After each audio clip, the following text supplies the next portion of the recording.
The following is a presentation of The Day.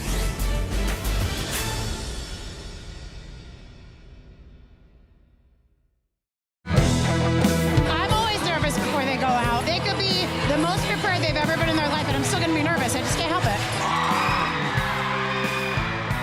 Last week it was very difficult cutting the routine, and I feel like we really put all we need to put on that mat. We've had this mindset all season to practice until you get it wrong and then practice until you get it right. We've been working so hard every single day, and I'm just so proud to do it with all of my best friends. Feeling that moment when everything went up and it stayed up, it felt really good. You can count on Fitch to bring the attitude, the sass, the energy. We always eat the dance up, always.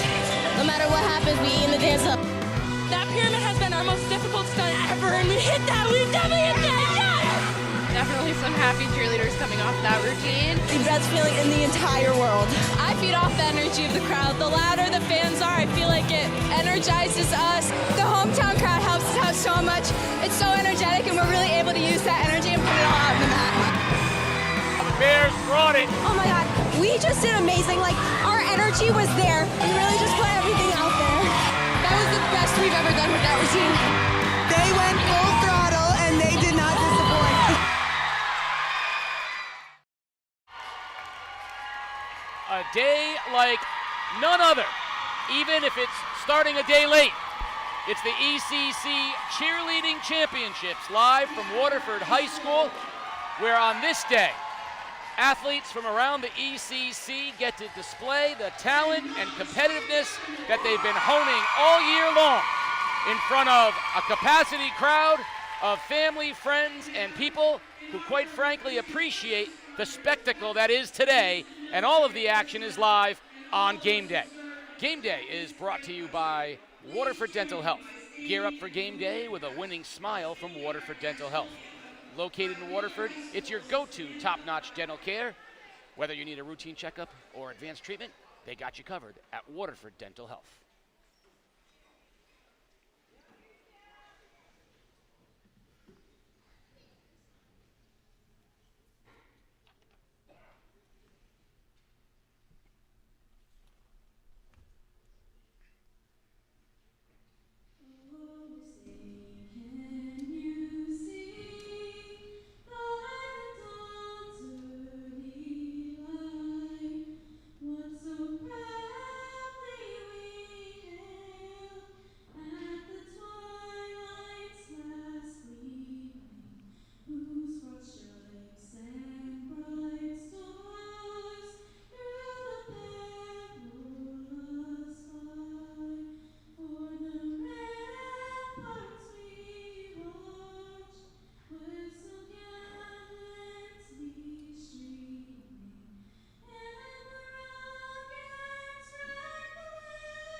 It is a packed house. The cheerleaders are ready to go, and it's time for us to talk cheerleading, and I'm going to bring in absolutely my better half on this day, Emily Funk. Tell me a little bit, you see cheerleading from all over the state. Sure What's do. this day like? Today is really magical for the ECC. We have a lot of great teams coming today. As you can tell, the energy in here is wild right now. They've been working probably since the end of the summer on getting this routine right today. You're going to see a lot of support, and you're going to see a lot of really great skills and energy from these teams today. Well, you can never have enough funk. And so with that in mind, we have another addition to the Game Day family today. And no, it's not the sports doctor. Sports doctor, who you got? Hey, Casey, this is one of my funnest days of the year. You talk about energy in the room, and all the stuff and the athletes competing. I've got somebody here who's competed at a high level herself, Nicole Funk. Nicole, you're going to help me out with the girls, talk about the interviews afterwards. What does this day mean to them because you've been in this position? Absolutely. So no matter what level you are at in the high school cheerleading community, your conference always means so much to you, especially the ECC conference. So today is so special for each and every one of these athletes, whether they're a freshman or a senior, and they're getting ready to head to their postseason competitions. But this competition means so, so much to everyone in this conference. Yeah. Casey, we were going to bring you the raw emotion and the energy of these ladies as soon as they come off the mat. Can't wait for a great day today. So we will have 15 schools competing in the varsity level for the tournament. For the first time this year, we're going to have 3 JV teams competing as well, though they won't be scored. And of course, we finish with our 3 unified performances, Griswold, Waterford, and NFA at the end. Boys and girls from freshmen to seniors on the mat today. We'll see some very small teams. We'll see some pretty big teams. We'll see teams that are co-ed. We'll see teams that have lost people to injury. We've seen teams that are ravaged by the flu. Oh, yeah. It has been quite a week in the lives of a lot of these kids. And then, of course, the moving from yesterday to today in order to accommodate the slush that's out there now. I can only imagine how much they were chomping at the bit and then being told they had to wait a day. Yeah, definitely been a stressful week for the coaches and for the cheerleaders. Just making it to this point. Something that's a little bit different from a lot of the other sports that we're familiar with is when one person goes down, that impacts your numbers immediately. If you're lucky enough to have alternates or a JV team to pull from, that might make it easier, but each cheerleader brings something special to the mat. Their shining moment might be tumbling, they might be a flyer. It's really difficult to recover when you have these barriers thrown into the way. And I can tell you firsthand, this season has had a lot of barriers and just, hoops to jump through. So just getting to today, being moved from yesterday, should be a good one. First group up will be Montville High School. Now the first 4 will be Montville, Windham, Killingly, and Putnam, representing divisions 3, 2, 1, and then 3. So Montville will be on the mats first. At the end of each cycle, one of the JV performances will happen, and they'll compete. It'll be Griswold after this first group. So Montville is up, Windham is on deck, and I'm very excited to start us off with Montville. They're embracing a Mean Girls theme this year, the routine which we already know is going to be enthusiastic, and they're saying it's going to be full of sass and full of excitement, really incorporating aspects of the musical, the choreography, the attitude of Mean Girls into their performance. You can see their fans are decked out appropriately. Now, only 7 athletes on the varsity at Montville, and they have 10 on a brand new JV team. So the future's bright. They're very excited. But on this varsity team, 2 freshmen, 3 sophomores. So it's a young group even on varsity. The seniors will definitely carry the weight for this team for coaches Kayla and Kaylin. And they've added a new coach, Alec Escala from Top Gun All-Stars, who's been helping them focus more on tumbling. So you're going to get maybe a little different look for them than you've had in the past. But what do you expect from this Montville team?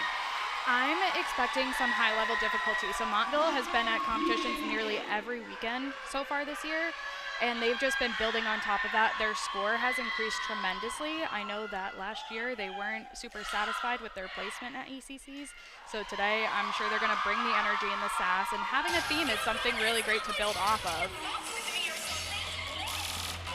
Starting off with a really sturdy single base with pop-off on the side. You can see right off from the beginning, we have some great facials and energy. 5 girls through back handsprings. It's great for the amount that they have on the mat. Always love to see how they maximize when you have a smaller number, limited numbers of bases and number of formations you can do, and they're absolutely making the most of it right now.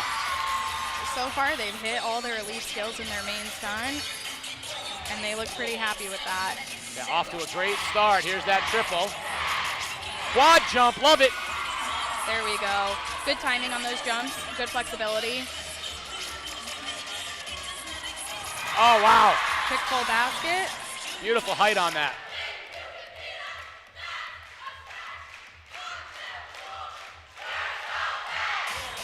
There we go with that Mean Girls theme. We're so Fetch. I love it.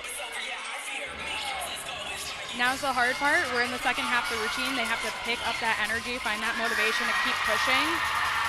So far they've hit everything. You know, you can sense the relaxation into the dance. When the dance hits, it's almost like a new competition in its own right. 100%. They got to pull deep for that. Right now is that part of the routine. They got to find it and make it work. Fighting for that inversion. It slipped a little bit, but let's see how they recover.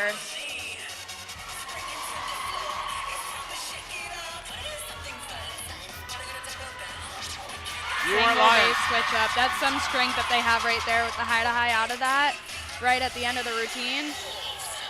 Very impressive. Now comes the fun part.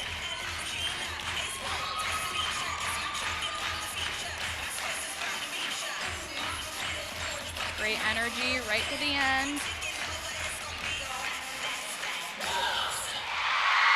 Howl, Wolves, howl. That's always a tough spot, being that first team on the mat. They really brought the energy, had a couple minor mistakes, but nothing that they should be upset about. That was a great performance from Montville. Coaches were very excited about it as well. It's definitely a great way to kick off the competition today.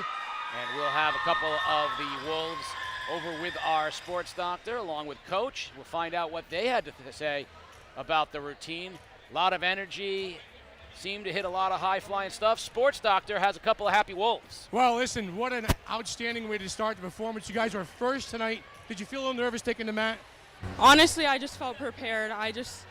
We've worked so hard this season. I just wanted to show our fans that it's worth it, you know. It was a great job. Way to start the show. Yeah, really great job, ladies. Can you tell us, we saw a lot of high levels of difficulty, elite stunts, high levels of tumbling, jumps, a lot of involvement. Can you tell us what you guys have done to get there this season? Really just pushing ourselves and pushing each other really this year. Our teamwork has been amazing compared to other seasons with Montville High School I've experienced as a senior, you know. We really have been pushing each other. When something falls at practice, we go immediately after, do it 3 times, you know. It's that perseverance aspect. Yeah, what a great job by Montville. Kids are smiles, coaches are smiles. Casey, what a great way to start the show here today. Thank you, Sports Doctor. Great job from the Wolves. And up next, Wyndham will be making their first appearance on the mat today. They're going to be competing out of Division II. Talk a little bit about what you liked and what you saw there from Montville. So from Montville, something about our score sheet, and like we'll see today, we'll see a lot of range and difficulty. Montville, they were really nailing those skills in the elite category, which is the highest category for stunting. So when you saw those stunts that only had 2 bases underneath, that kick full toss that they did, they're really, really, really trying to get that difficulty. So even places where there were slight bobbles or things didn't completely nail, their difficulty's nice and high that they have a little bit of wiggle room, one might say. And having 7 on the mat, which can be difficult. If one thing goes down, that's your one stunt group that's in the air. But what Montville was able to do is they made a lot of those stunts work, and they had a majority of people tumbling. So out of 7 people, we saw 5 standing back handsprings go, which is going to be really great for their tumbling score of not only having a back handspring, but the amount of people that they had doing it. There really is nothing like the ECC Cheer Championships. It's a day where everybody is just so into it. Wyndham will be coming up next, and for them it's going to be getting back onto the mat in a competition setting. They're very excited about it as well. So let's talk for a second. We do this every year, and it's important for people at home to understand. It is really not about looking for the mistakes and deducting the points. Correct. It's about looking for the things that were accomplished and accumulating the points. Exactly. So we're going to see some teams today that might struggle a bit with their routines, and we're going to see some teams absolutely nail it. What the judges are looking for, of course they're looking for deductions. If something doesn't go right, they have to take off a little bit for that. But we're going to see some teams with some really high skill, which allows them some space to make a mistake if it happens. Something that all these teams are hoping to achieve today is what we call a hit routine, a perfect routine where all your skills go great. That's really difficult to do. As hard as these teams work, when you add in the competition environment and the anxiety that comes with it, it's not always easy to nail that routine.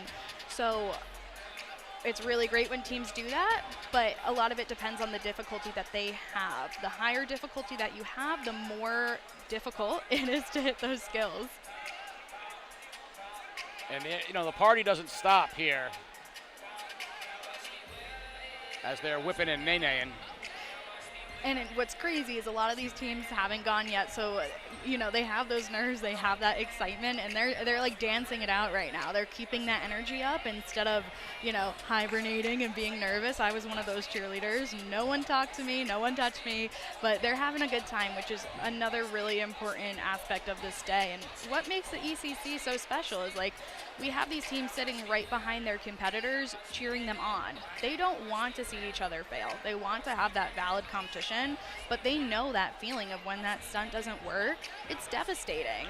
You put so much time into this, so it's really magical that right behind the mat, we get to watch the other teams watching each other and cheering each other on. We can see some posters, we have some dancing going on in the back. It really just is exciting to be in this room.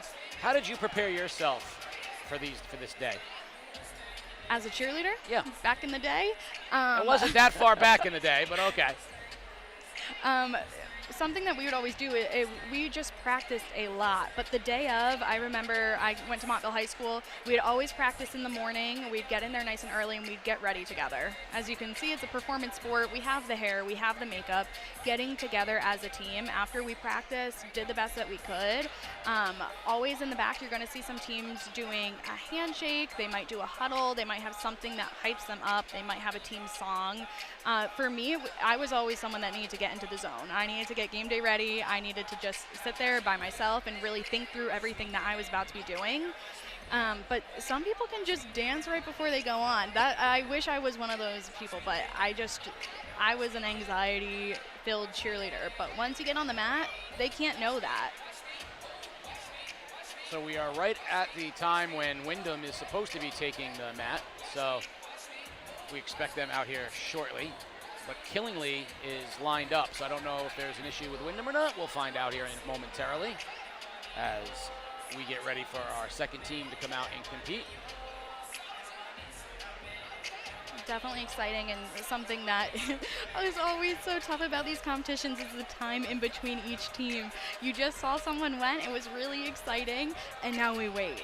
The waiting is so hard, just standing there knowing, being that team in the corner, everyone's watching you, they're waiting for you to go, you're waiting to go, you just want to get on the mat and do your thing. Last year we saw a very competitive set of championships where there was something old, something new, some surprises, right? So oh, yeah. This year, looking at the field, we expect it to be very competitive in all three of our divisions, but with all of the competitors, there's sort of two teams that stand out in each one. So all right, so they just moved Wyndham to the end of the rotation, which means that Killingly will be up next.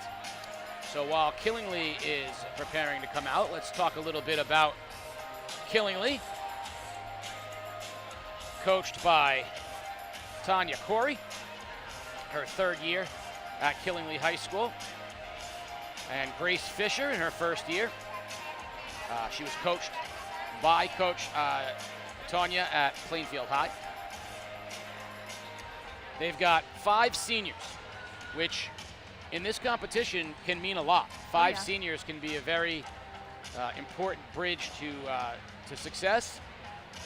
Savannah Feudy, one of the most talented athletes her coach says she's ever had, but she unfortunately tore her ACL and is out for the season. That's one of those things that they had to overcome.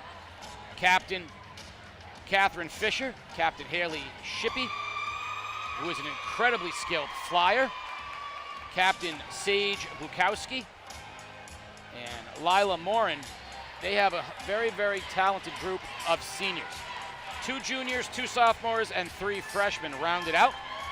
Overall, 5 of the 11 girls have never competed at varsity level before. So it is but that was what started the season, right? Now, everybody has grown up a little bit. Yes. They're gonna go with a military theme. Little different from Montville. Pay respect to the many members of the military and the Killingly community. They're gonna be trying to show mental and physical toughness and what being a varsity cheerleader competitively really is. And their school, Killingly High School, does a military appreciation night around Veterans Day every year. And this year, they have dubbed their team the K-Town Army. And you'll notice the entire music piece for the routine is all voiceovers that have military sayings scattered throughout.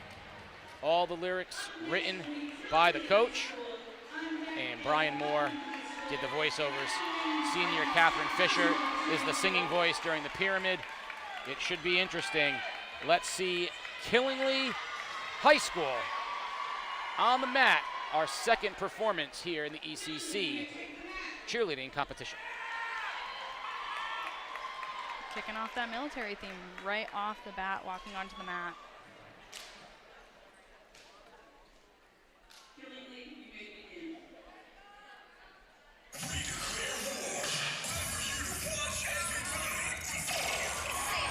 Forward tucks right off the bat, starting off the routine strong. Small touchdown in that whip through to layout. Nice punch front through to layout. Here comes some single bases. Great hold on the left. We are heading right into that main sequence, it looks like, and a little different from what we've seen so far. They have 2 stunt groups on the mat. Bigger group, able to accomplish a little bit more. Yep, low to highs to stretch right there with twisting down. Standing back handsprings there from the majority of the team.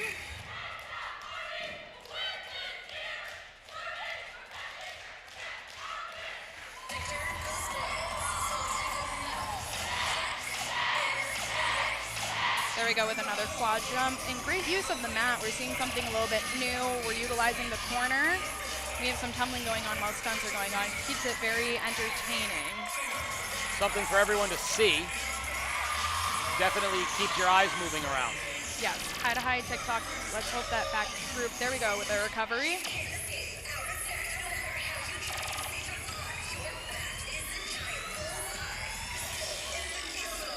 Time for tosses.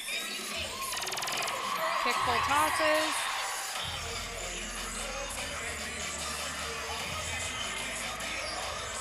Heading into that pyramid, a great inversion all the way to the top, one leg. Very nice. Great pull right there. Those are not easy. Single base switch up. Use some choreography going on in the front while this pyramid's going on. That will help their choreography score. Killingly is competing in Division I. Very tough division with East Lyme and Fitch. Yep.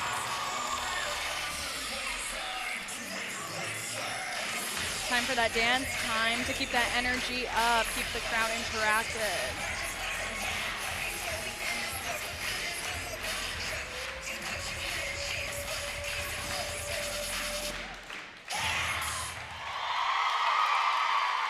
It's another great performance, even with some slight bobbles. That's something really great about having more than 7 athletes on the mat. We were able to see what the intended skills were by the stunts that hit a little bit more solid. It was a very exciting performance. Very nicely done. Killingly having to adjust and adapt, moving up in the rotation. Did it very well. And now the sports doctor will have an opportunity to chat with 3 very happy Killingly cheerleaders. Sports doctor, take it away. Wow, what a lot of energy out there. Where did all that energy come from? Us. We're amazing. The energy comes from us. We make our own energy. We say it at practice all the time. Now listen, a lot of flips, a lot of tumbles out there. What do you think the best part of the program was? I think our tumbling this week really excelled, and we all put in 100% effort, and it was amazing. Coach, you saw some great things out there, too. Absolutely. So I was going to comment on the tumbling, but we also saw a high level of stunts as well. Would you agree that that is a strength for you guys, and how do you get to that level? Absolutely. It takes a lot of hard work and dedication, but we always get through it at the end. So. Yeah, these girls are so high in the air. I thought they were going to dunk the basketball at one point. Wow, great job, ladies. Casey Killingly brought the energy tonight. Thank you very much. They did. Up next, coming onto the mat will be Putnam representing Division III. And they are due to be up here. So they liked their tumbling. What did you see in that regard? Really enjoyed the tumbling from Killingly. It looked like we had some cheerleaders throwing many passes, which is important to keep the routine going. Really some high-level tumbling with layouts. Saw a lot of layouts going, which is really excellent to have. And it's not an easy skill. Something for those that might be a little bit more familiar with cheerleading and gymnastics, we are on a dead mat. There are no springs under the floor. So when you're seeing these skills going, it takes a lot of strength and energy that they're pulling maybe 2 minutes into this routine. And a routine can feel like a 2-minute sprint. They're just doing a lot. And gaining that skill is difficult. Even at the high school level, trying to get skills where you might not have a lot of tumbling, it takes a lot of time and effort. So it's great to see teams so far today coming out on the mat with high-skilled tumbling. They're putting in that work after practice in the summer. It is not easy to get tumbling. So it's very exciting for them. And it was very exciting seeing their theme, very different from Montville's. And the important thing about themes is they're not required. You're going to see some routines today without a theme, which is totally fine. It just gives the cheerleaders something a little bit more to feed into and make their routine more entertaining. You won't be scored on your theme, but you can be scored on your choreography. So it's important to find something that works with your cheerleaders. We are moments away from Putnam taking the mat, but while we wait really quickly, we're going to take a real quick break and come right back with the Clippers on the mat. ECC Cheerleading Championships live on Game Day. It's time for the 2025 Best of the Best Reader's Choice Awards contest brought to you by The Day. This is your chance to let us know who your favorite people, places, and businesses are throughout southeastern Connecticut. And now, we're including a game day category where you can nominate high school athletes, coaches, and plays of the season. Submit your nominations daily in each category, now through February 23rd. The more you nominate, the greater the chance your favorites have to make it to the voting round. View full contest details and nominate now at theday.com/bestof. Remember, nominations close February 23rd, so don't wait. It's the day's best of the best. Here at Game Day, we're proud to bring you unrivaled video coverage of local high school sports, all of it free for you to watch. These videos are not free for us to produce, though. If you'd like to ensure that we can keep covering your school and your teams, there's a few ways that you can support us. Hit up our merch store and pick up some Game Day gear in your school colors. Our camera operators are always looking for those shirts and hoodies in the crowd, and you may see yourself on our next live stream. We get a lot of support from businesses in our community, and if you'd like to join them as a sponsor, send us a message and we can connect you with our advertising staff. Finally, The Day is the organization behind everything we do here at Game Day. If you want to support The Day's community journalism, consider a print or digital subscription at theday.com/subscribe. Putnam up next, representing Division III. They will be on the mat. This is their second year back in the ECCs.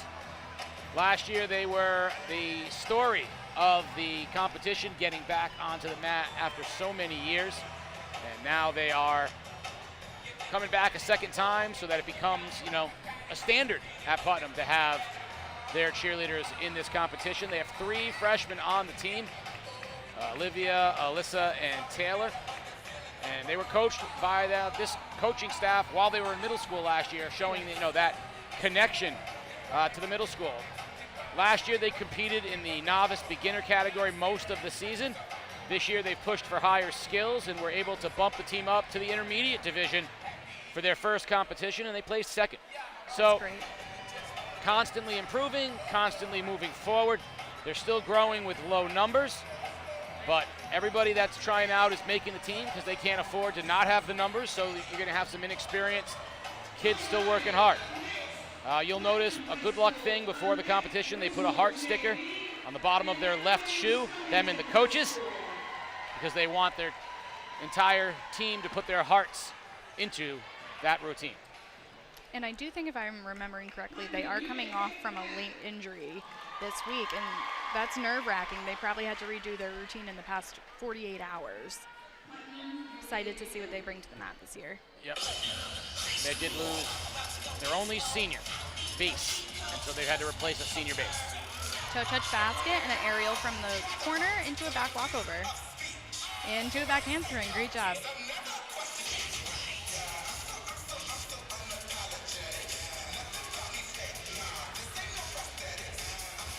Wow, a nice half turn into extension. Something that you'll see is they have 6 people on the mat trying to utilize the mat. They're going to different corners. That keeps it nice and entertaining and will help their choreography score.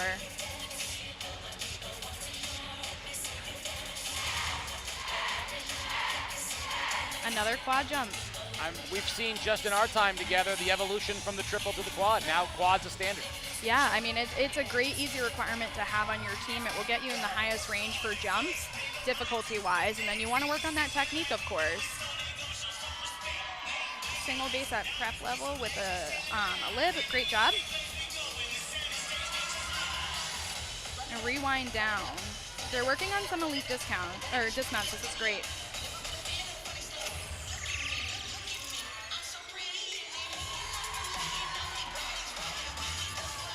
And I can see what they mentioned about working on improving their difficulty from last year. All their cheerleaders are tumbling on the mat, which is not something that we'll see a lot today.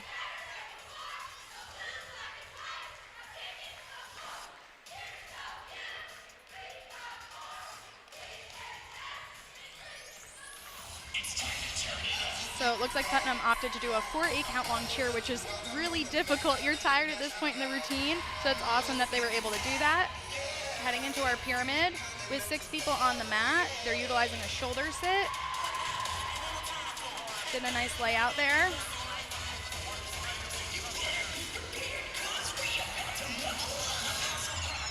Little bit of difficulty at the end of that pyramid.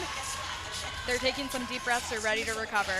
I mean, I can't even imagine losing your senior base and having to put in a freshman literally day before the competition. There's many, many teams that would opt to pull, and so they should be so proud, even just taking the mat and killing their performance.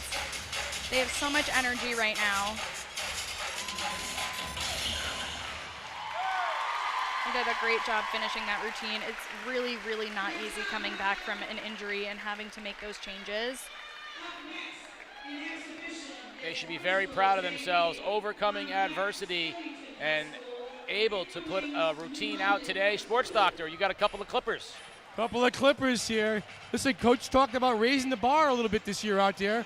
I thought you guys did great. Talk about your performance. I think we did great for having to change it in one day because someone got injured, but I'm really proud of everyone for changing it. Oh, you should be. I mean, great job out there. Coach?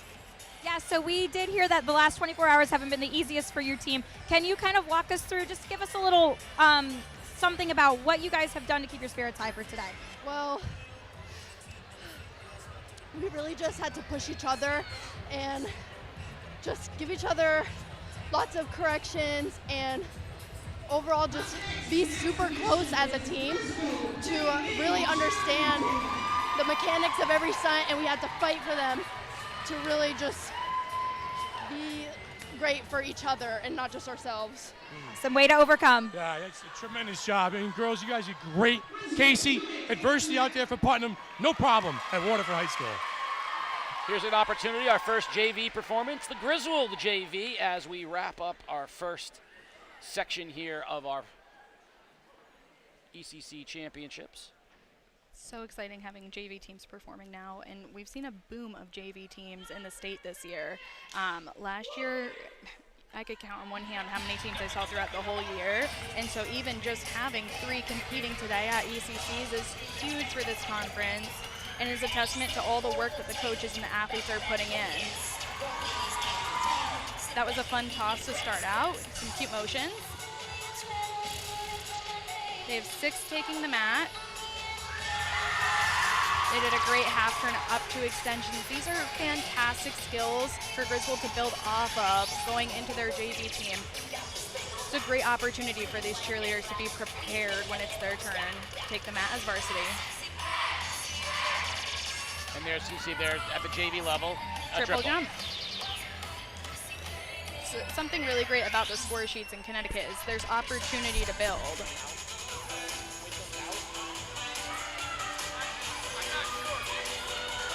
Two groups working on single bases, working our way up to prep level with a lib. Lasting the whole day. They're getting bumped to the end.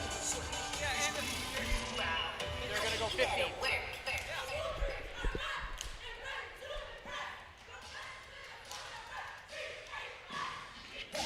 Great volume from a team of 6 in their cheer. Heading into our pyramid, again, we have a team of 6, so they're going to utilize that shoulder sit to have that bracing element in the pyramid. Great recovery. The crowd's loving that recovery. We want to see them succeed. This is awesome. This is how you get better. Good job to that flyer making that work.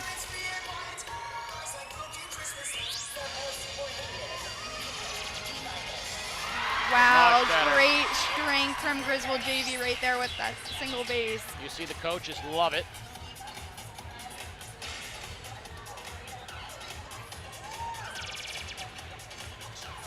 I think we may be heading into another stunt. There we go.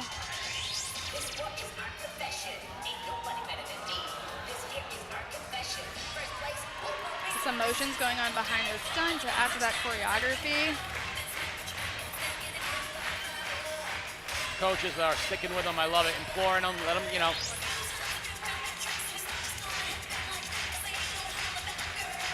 Super fun dance. Griswold JV, great job. And it's not easy, by the way.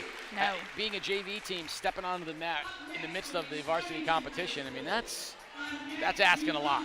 Not easy at all. Actually, at most other competitions, they'll have a separate category for JV sometimes at the beginning of the competition. So getting thrown in right after a varsity performance is a lot of stress for these athletes. Something that you can see is there's a lot of cheerleaders walking, not just the 6 that we saw that just took the mat.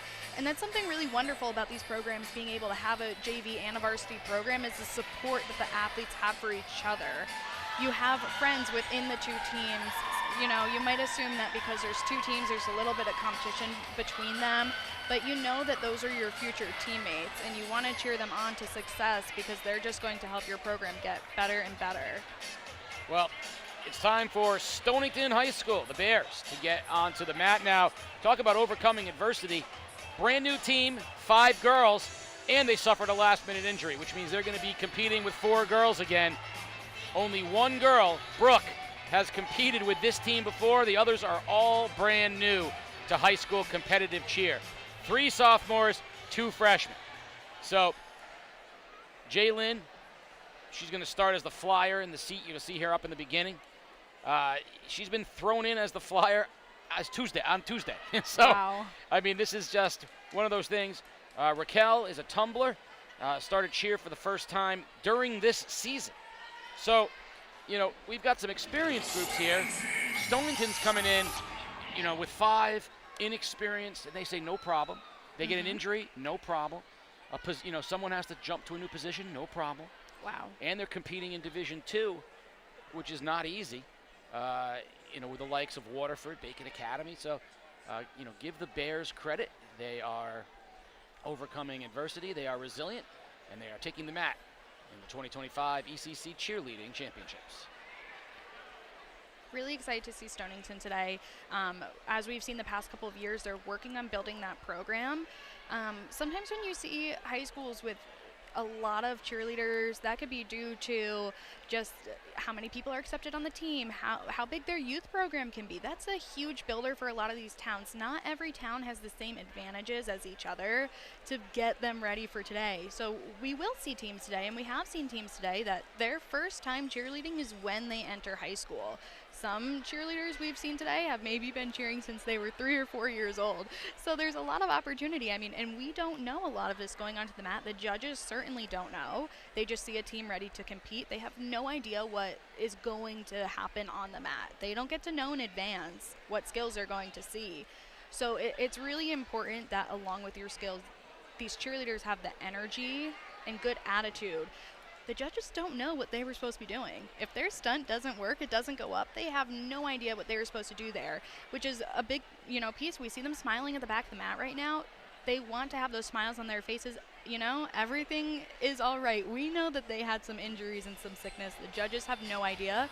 They assume that this is the routine that they worked on and intended to compete today, so they're going to do the best of their ability to make it an awesome routine. Something you said there really resonated with me. In the continuing quest to educate the community and the public on the difficulties and challenges of cheerleading, if we had a football team out here and we said, see that kid right there? He'd never played football before in his life till he got to high school. You'd say, and you'd see him out there as a freshman competing at the varsity level. You'd say, oh, wow. Yeah. And yet, I think there's still sort of this idea, I'll become a cheerleader. Mm-hmm. When I get to high school, I'll go cheer. Yes. As it, now it doesn't mean you're going to be on the mat. Correct. Doing so, but to say that is the same as a kid who jumps into any sport as they get into high school, having never done it before. So some of these athletes who jump into cheerleading when high school starts are giving up 7 years on kids who have been cheering together. I know we see in the write-ups, for example, with Fitch, with New London, with Bacon Academy, they're saying started cheering together at age 5. Yeah, not only have they started cheer, but they've been cheering together with their teammates for a really long time. Yeah, there's so much variety, and you make a great point about being a varsity level athlete.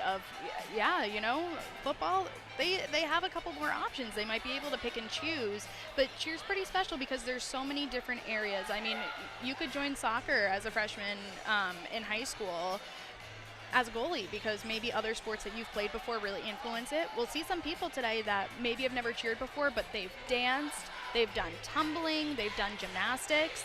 So just because they haven't taken the mat doesn't necessarily mean that they won't be a great performance, but it's a different sport. It's difficult regardless of your background to become a varsity level athlete in high school.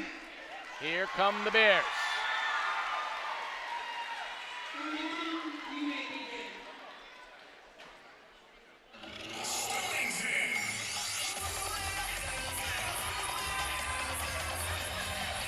Fun transition there, and we have our tumbler coming from the corner with a front walkover through to back walkover.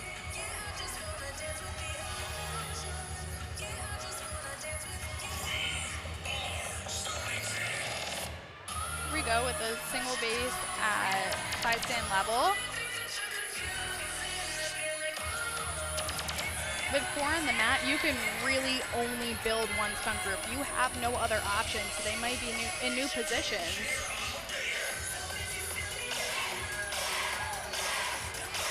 Quad jump, again, helping them get into that highest level of difficulty for their jump section. This is another team that all their cheerleaders are throwing tumbling.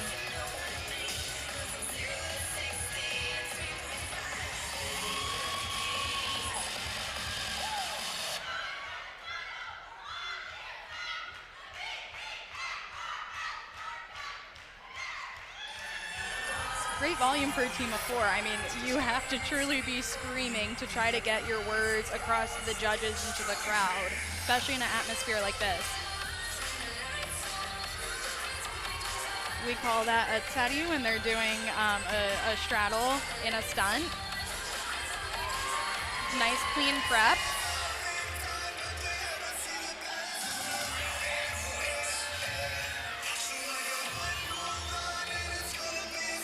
So right here we're standing, it looks like we're preparing for our next part of the routine. I mean, this could be due to the injuries that they might have just had. Yeah. With 4 on the mat, This probably was most likely their pyramid. They don't have someone to brace this pyramid. Picking the energy right back up into this dance. Good timing from the team. And it's fun seeing them doing some different choreography that coincides with each other. Great smiles right up until the end. Great job by the Bears. They really did a great job, and 4 on the mat is a really difficult number to work with, and they still utilized many different areas of the mat, and they kept that energy up. Even in that little bit of dead space, they had those huge smiles. Small but mighty, the Bears from 5 to 4, but they still brought the house down, Sports Doctor. Awesome job, ladies. What a way to make it work with 4 cheerleaders on the mat. And you can just tell that you guys are having so much fun with each other. Can you tell me your favorite part about having a smaller team today? I think that is probably that through a smaller team, we get to learn each other more and we become more of a family. Awesome. You can tell you had so much fun together. Yeah, I thought some of the dance moves and the clapping and the smiles, it's just infectious in this room tonight. We definitely try to do that, you know, even mistakes happen, but, you know, we always try to keep the pep in our step, and, you know, we're cheerleaders, that's what we do. Yeah, great job tonight. Casey, mistakes happen. You know about that all too well, my friend. But what a great job by the Bears. Yep, remember the first time I brought you into the team. What a mistake that was. I'm just kidding, Sports Doctor. We're going to take a quick break before the New London High School Whalers take the mat at the 2025 ECC Cheerleading Championships. It's time for the 2025 Best of the Best Reader's Choice Awards contest, brought to you by The Day. This is your chance to let us know who your favorite people, places, and businesses are throughout southeastern Connecticut. And now, we're including a game day category where you can nominate high school athletes, coaches, and plays of the season. Submit your nominations daily in each category, now through February 23rd. The more you nominate, the greater the chance your favorites have to make it to the voting round. View full contest details and nominate now at theday.com/bestof. Remember, nominations close February 23rd, so don't wait. It's the day's best of the best. Communities that are no longer covered by local newspapers become news deserts that lack journalists providing government oversight and access to quality information. The Day is committed to providing comprehensive news coverage in every town in southeastern Connecticut, but we've had to scale back coverage in some towns, including Ledyard and North Stonington, due to market forces affecting local news companies around the country. We need the continued support of the communities we serve to help fund additional staffing that enables us to provide the kind of coverage our readers expect in every town in the region. If you'd like to support the Day's News Desert Fund, please visit givebutter.com/theday.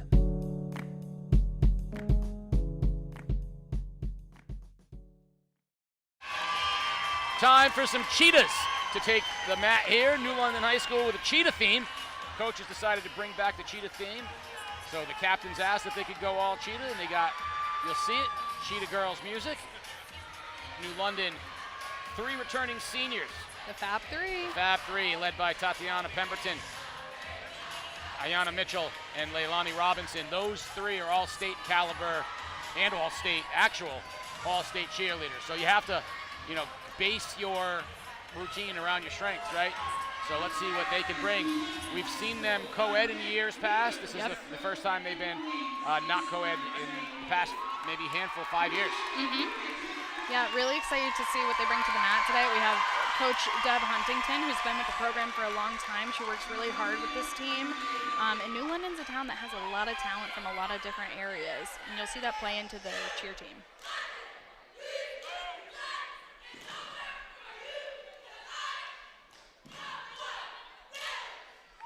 Super tight cheer from New London, really sharp motion. Wow, cheer round of handspring layouts to the front. I'm loving the way that these numbers are looking. It's so great seeing such a large team on the mat. Great standing tumbling there. With 10 on the mat, they have 2 stunt groups going.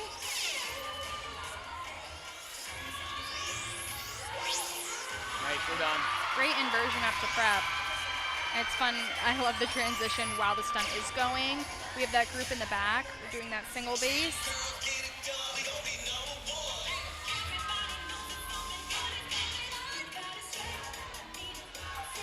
I love the Cheer the Girls music. Wow. Great jumps. The jumps in the front were absolutely incredible. Okay, 2 standing tucks, standing handspring. They're just going back to back. This is what we are used to seeing from New London. A lot of energy, a lot of tumbling, and the precision is better. There have been years past where the precision kind of gets lost a little bit. Yes. This year, much tighter. Yeah, I can totally agree. They are looking very sharp, and they're doing skills that work with them.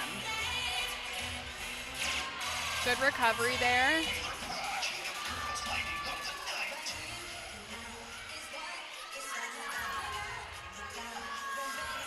Okay, with 10 on the mat, we have 2 groups right now that only have 2 bases underneath, and that group in the middle doing that elite high-to-high tick-tock only had a base and a back underneath it.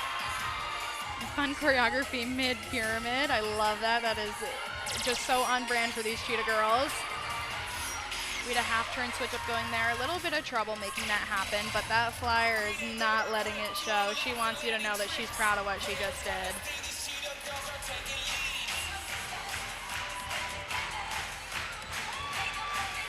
This energy is so great in the dance. I don't think there's anyone in here that isn't clapping right now. Well done, Whalers. The New London High School Whalers turning the energy up here at the X. Very happy with that routine. Coach Huntington definitely pleased. And they'll send over Tatiana Pemberton and Ayanna Mitchell to talk. Sports Doctor. Yeah, Casey, it's a New London thing in the house tonight, and the attitude and the ability to get the crowd involved. Talk about that a little bit. We just thought that we always need to keep our energy up throughout the routine no matter what. Although we did a couple bobbles, falses, whatever, we have to keep going. That's why we put all our energy into the dance because it's the last thing to do. Coach? Absolutely. So sometimes some motions and dance, it's a forgotten art in cheerleading. So what emphasis do you place on those things like motions and dance to make that score go up? You know, we really work hard for the motions and for our spirit. You know, throughout the routine, we try to hit everything, put every energy that we have, any muscle we have, put it, hit it, and get it done. Nice. Listen, Coach, ladies, I don't know if you girls know this or not, but Casey O'Neill went to New London High School. Just saying. You girls did great. Fantastic job. Case. Thank you, Sports Doctor. And fittingly on deck is Wheeler, where the Sports Doctor went to high school. But, you know, we talked about some of the differences in the experience. Tatiana Pemberton has been a cheerleader since she was 5 years old. Wow. She has a chance to be a 4-time All-State cheerleader. Mm-hmm. She's also All-State in track. That's the athleticism that we talk about. You know, cheerleaders are athletes. She competes even when not in cheer. Yep. Leilani didn't start cheering until high school, but she had a career as a dance. She was a full-time dancer, so she brought that over. So the experience there, both someone cheering from age 5, someone coming in at high school, but with that other talent. So, you know, that really shows the different kinds of kids you get for cheerleading. And now next up, Sherry Tardif, 28 years at Wheeler. She is now probably coaching kids that she has known since they were in kindergarten, their whole lives. Oh, yeah. They have a couple of returning senior captains, Hannah Wright and Layla Gagnon. Hannah's known for her strength and energy. She's the team mom. Hannah is front and center for the cheer and dance, so her energy and spirit can be highlighted. Layla's their positive energy. You're going to see her facials and overall attitude very, very positive. They've been cheering for Wheeler since middle school. Other key returnees are juniors Zoe Conway, Hadley Jones, and Victoria Kleeman. You're going to see some strong jumps and tumbles from Zoe. Hadley stepped into the role of flyer this year and has stepped up to the challenge. Victoria's strength is that she's just a completely committed cheerleader. She does everything that the team needs when they need them to do it. So And that is an important role to take on. You really want to have those dedicated cheerleaders. Regardless of their skill level, they're willing to try anything that you need. Well, the Wheeler Coach Cam is brought to you by K&M Painting in North Stonington. K&M Painting is dedicated to providing high-quality painting services with a focus on customer satisfaction and attention to detail. So you'll see the coaches down in the corner with the Wheeler Coach Cam brought to you by K&M Painting. And these coaches are just as excited as cheerleaders are. I mean, as a coach myself, one of the hardest things is not being able to take the mat with your cheerleaders, which sounds silly, but I think most coaches can relate. You're watching it happen, and cheer, it happens so fast. You see that stunt falling, and you want to, like, grab on and help them stay in the air. You see that tumbling, stumble a little bit. You want to be there and spot them and help them land it. And so the best that we can do is stand in the corner and scream our heads off and bring that energy. You can see head coach Harry right there, just she's singing to her athletes. She's like getting them excited and, you know, feeling confident and a little bit at ease before they step on the mat. Of note, Wheeler, who is competing in Division III, the biggest of the squad. So we saw a good-sized Montville team, a very small Putnam team, now a very big Wheeler team. This is one of the larger teams we've seen today. Yes, they have 11 taking the mat, it looks like. Something with the numbers, there is a method to the madness. For every 4 cheerleaders that are on the mat, you can build a stunt group. So if they had 12 on the mat, we would see 3 stunt groups today. I think last year East Lyme had almost 15 athletes on the mat. So we saw a routine go on with 3 stunt groups. A lot of teams cap themselves at 11. Or at 7. If you had 8, you would do 2 stunt groups, but you want to be right on that number where you have those extra cheerleaders on the mat. A couple weeks ago, my team, we had someone go out, they were sick, we had 11 on the mat, and so that person was sick, and we kept the 10 that were on the mat. We were able to pop someone already on the floor into a stunt. These numbers can be used to navigate other areas of the score sheet. You might have someone who came from gymnastics, they've never stunted before, but they're an excellent tumbler. You might just want them on the mat, you know, to give that tumbling, bring up that tumbling score. So it is exciting to see 11 on the mat from Wheeler. They had a great season last year. They did place at ECC's last year, which was very exciting for them. We can always trust them to bring the energy and sportsmanship.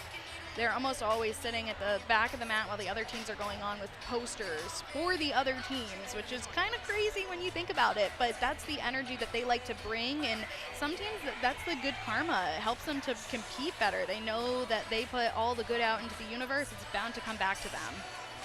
So we've seen cheerleading here locally getting better and better. Mm-hmm. We know statewide it's getting better and better.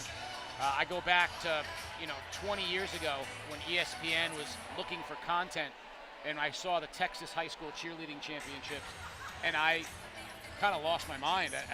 I didn't realize that that's what cheerleading was. It was my first look into it. So now we're at a point where our cheerleading is accomplishing all of these things. What other area, dance, gymnastics, other sports, what area do you see having the most influence, kids coming to cheerleading with backgrounds that are providing the most influence? So in the state of Connecticut, I would say that gymnastics is probably helping that the most, because as gymnasts, you're going to have really excellent and clean technique, which is a huge part of the score sheet. And something that the gymnasts sometimes struggle with is the rhythm that the dancers would bring in. But some gymnasts, really what it is not a lot of high schools have gymnastics, and they want to be a part of that team sport. Gymnastics, you are usually a part of a team, but you're doing your routines independently. When you do the floor routine, it's just you all out there by yourself. Everyone's watching you. They might want that high school, like that true experience of being a part of a team, getting to perform with their friends. I think that's a huge part of why people are attracted to joining cheer at the high school level is you're around all these other athletes. That's really the first time that all the sports are brought under one roof. Some middle schools have a good thing going, but a lot don't. You might have basketball or soccer, but high school is the first time that you get to see this environment built with a lot of athletes and even different areas. We have some schools with really great marching bands, with other communities, and so joining the community of being on a cheer team, I think is something that's special and really attractive, especially to gymnasts. you know, the community, the cheerleading community is made up of, like you said, so many different, there are, you know, kids who have been going through cheering since they were little in their local cheer community, other kids that are coming in from other places. Yep. When you mentioned gymnastics, you know, and yeah, it's funny you said that the gymnasts have the tumbling and they may not have the rhythm, and the dancers may have the rhythm, and you think the dancers would be able to get the whole part of the crispness of it. So I think of it like the technical aspect of it, the rhythmic aspect of it, and the athletic power tumbling aspect of it, and each of them kind of brings something, you know, to the table for that. I'm more blown away at how their improvisation and ability to create routines in the face of difficulty. Like, oh yeah. Like we lost someone this morning, we're gonna compete. That to me is remarkable. It causes, you know, it's so difficult to have that confidence when you're put in those circumstances.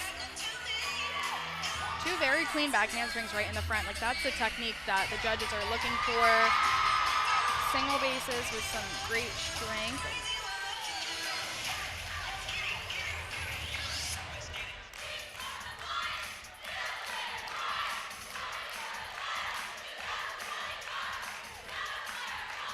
Great energy.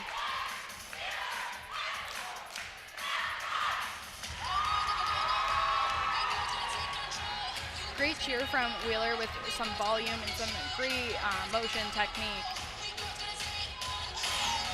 Inversion of prep from two groups. That was awesome. And fun transitions, utilizing so much of the team for those lifts.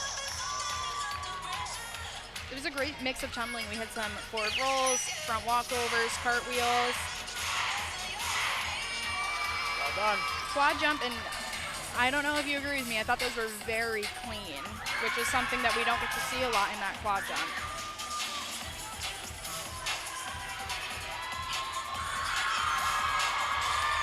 Great round off two back handsprings from the final two tumblers. This is another team that they're really pushing a lot of their cheerleaders to have tumbling on the mat regardless of what it is.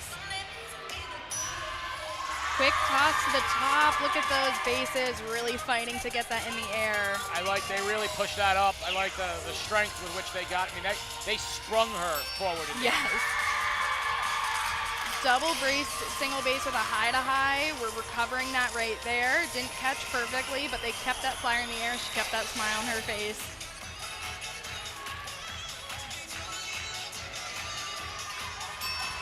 I love the facial expressions. They are having fun right now. They're feeling good. Look at that fight from that group in the back.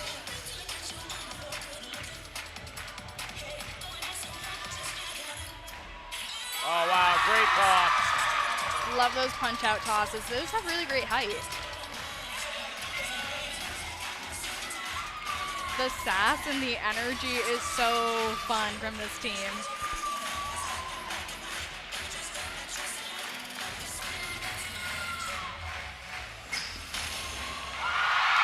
The crowd loves it. Roar! Lions, roar! Oh my gosh, they love that too. Look at their coach, she's so proud. I mean, right there, that sums it up. And the crowd loves it. Huge cheering section for the Lions here today. It was really exciting watching them fight through that routine. You know, sometimes it looks easy, sometimes it doesn't, but something that I love to see is the determination to make things work, and Wheeler made that work. Well, a couple of happy Lions with a Lion alum, Sports Doctor. Awesome job. I saw lots of smiles out there, and I know someone who is smiling a lot too. The Sports Doctor is a Wheeler alum, so tell me, how did you keep those smiles on your faces? What an awesome performance, and what did this mean to you? I can't tell you how much this meant to us. We had to start over this year, and we don't get as much time as the other teams. So being able to build up those skills and be able to hit on that mat means so much to us. And I love every single one of those girls. awesome. Listen, Coach and I were talking about the basket tosses at the end. High flying. Talk about those moves. So we love basket tosses. Are like our team's favorite thing to do in the world. We've worked on them for so long. We love them so much, honestly. They're great. I love baskets too. Picnic baskets as well. What a great job. Wheeler High School, the girls, I'm proud. And you girls will be proud too. Great job, Casey, by Wheeler. The East Lyme JV, this should be good because East Lyme is a top team in Division I. I would imagine the JV team should be very talented as well. Yeah, and I mean, look at the amount of athletes that they have on the mat. This is certainly the largest team we've seen today. And already starting off with some great tumbling. This is how East Lyme is building their powerhouse program.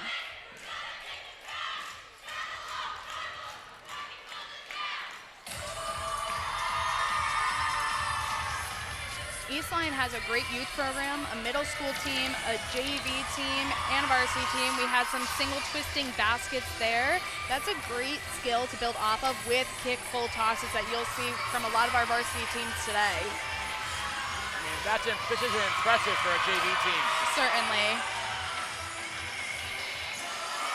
Though in fairness, low to high to lib, great job there. With the size of some of the programs and the injuries that they've gone through, this East Lyme JV team could compete at the varsity level. 100%, totally agree with you. Saw that quad jump there. They're really getting these athletes ready to perform at a higher level, but yes, they certainly are holding their own. First time we've seen 3 independent stunts going in the air. Round up handspring tuck to the front. A little bit of a struggle there, but she's recovering.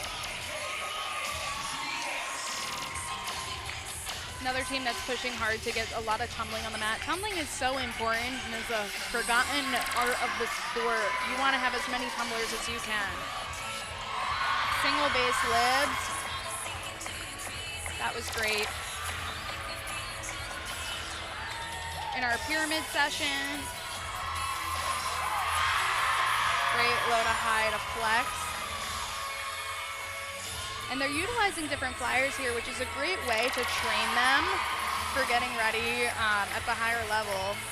They're all getting some experiences out of this. High to high tick-tock. Great layout to end that pyramid.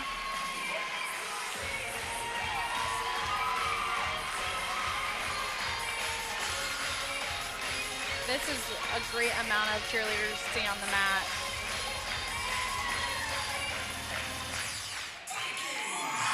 Great job, Vikings. East Lyme's JV team, absolutely. Crowd loves it, the fans love it. Vikings always bring a big contingent. So we're going to be moving into our next rotation, which will feature Ledyard in Division II, Fitch in Division I, and Griswold in Division III. Ledyard will be up next on the mat.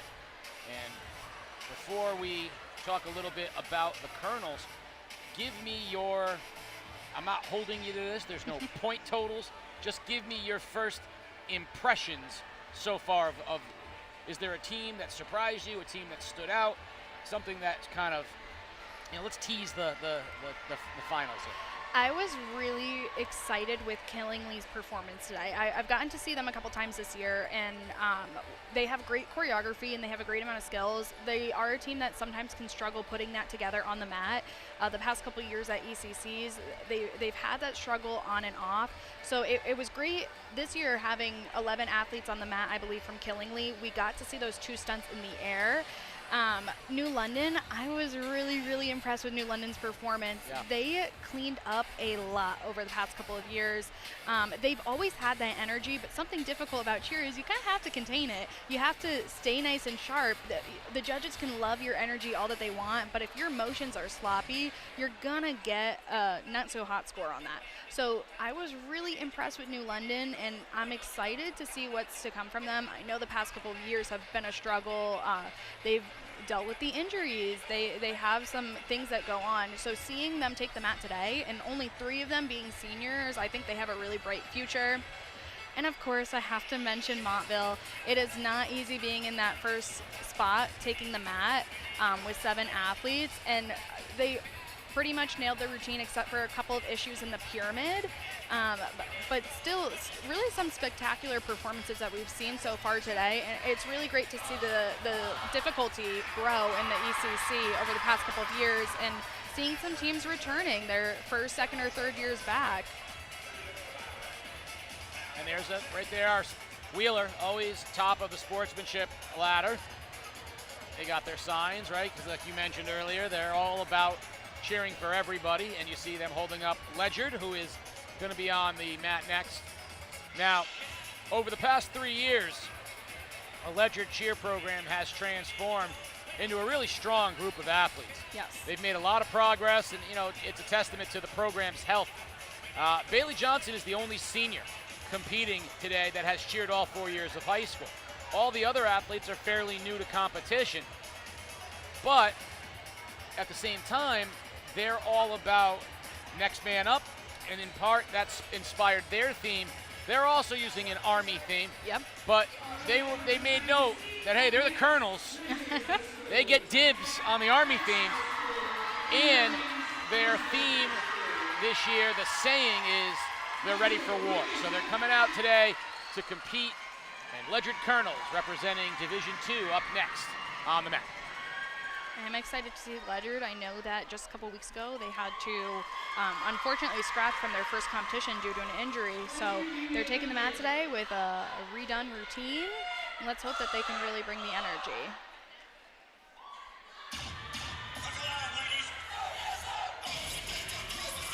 Really tight standing handsprings at the opening and a high kick full basket. What a great start for Ledyard. Oh, wow, that's cool. Nice and creative entry to their stunt, which is so impressive to see. Extensions with a twist down. I love those faces. They were battling there to get that and hold it. Look at this tumbler down the middle. She has already done 3 or 4 passes. She's playing her role in this routine. It's awesome. Low to high braced switch up. We're doing some pyramid elements right off the bat in this routine. And a switch up to stretch with some great flexibility and great fight there.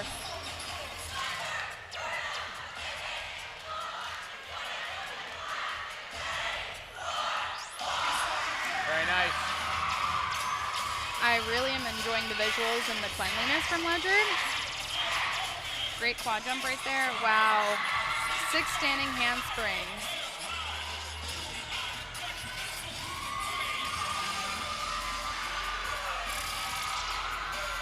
Looks like we have some 6 running tumblers as well, but those girls in the back are staying busy doing motions, doing a great toss. This routine has been jam-packed so far. Every person with tumbling, I think, has thrown 4 or 5 passes already. Great fight from our group on the right, a little bit of struggle from our group on the left, but we're recovering, heading into our next session with some nice motions. Double standing back handspring. We're heading into another pyramid section. This is something that teams are able to do. You can split it up. Some single bases in the middle.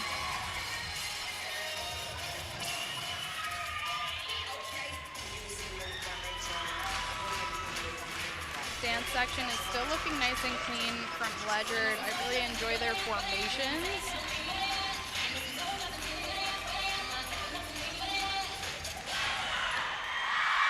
All right, so here's my first unexpected pleasant surprise. Yes. You know, when we looked at D2, we see Bacon Academy, you see Waterford. Ledyard right there just kind of sent a shot across the bow, if you will. I agree. Letting the other teams in D2 know, you know, that's a very impressive routine.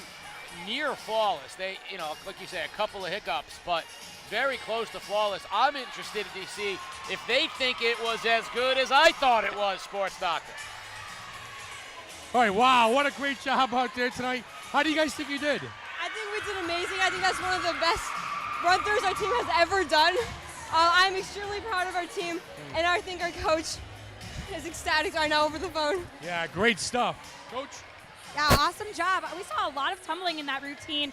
What would you say your strength is within that tumbling? Mine personally is my round off back handspring tuck. It's been working on the whole season. I finally did it. Good job. Emily, what'd you think? I thought that was so incredible, and we, great minds think alike. That was a lot of tumbling. We haven't seen that much tumbling today. And by that, I mean the amount of times that those passes were thrown. There was not a second where tumbling wasn't going on, which is really incredible, and a testament to head coach Teresa Quibble. Hi, Tara. I know you're watching in Georgia, where she's at another cheer competition with her daughter, and I'm sure she's super proud of that performance. I would be the tumbling is a great strength for Ledyard to have, and is an area that a lot of teams really struggle in. We did see some bobbles in those stunts, but they're going to have a good tumbling score to build off of. And if I was a judge, I'd be having some trouble counting right now because I have no idea who threw what. I just saw a lot of tumbling going on. Well, while the judges score and the Fitch Falcons are due to come up next, we're going to take a quick break at the 2025 ECC Cheerleading Championships live on game day on theday.com. It's time for the 2025 Best of the Best Reader's Choice Awards contest brought to you by The Day. This is your chance to let us know who your favorite people, places, and businesses are throughout southeastern Connecticut.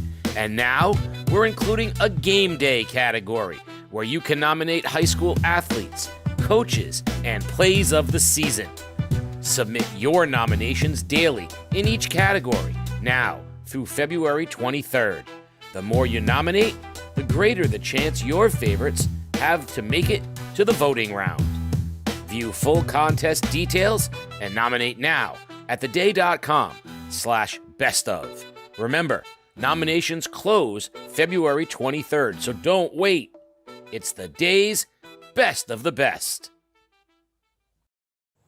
Last year, Waterford senior number 4 on the grade 8, the Olympico kick. I'm here with Cam Dickinson. I don't think she can pull it off. It looks way too hard. I think it was a fluke. Get it done. I got it.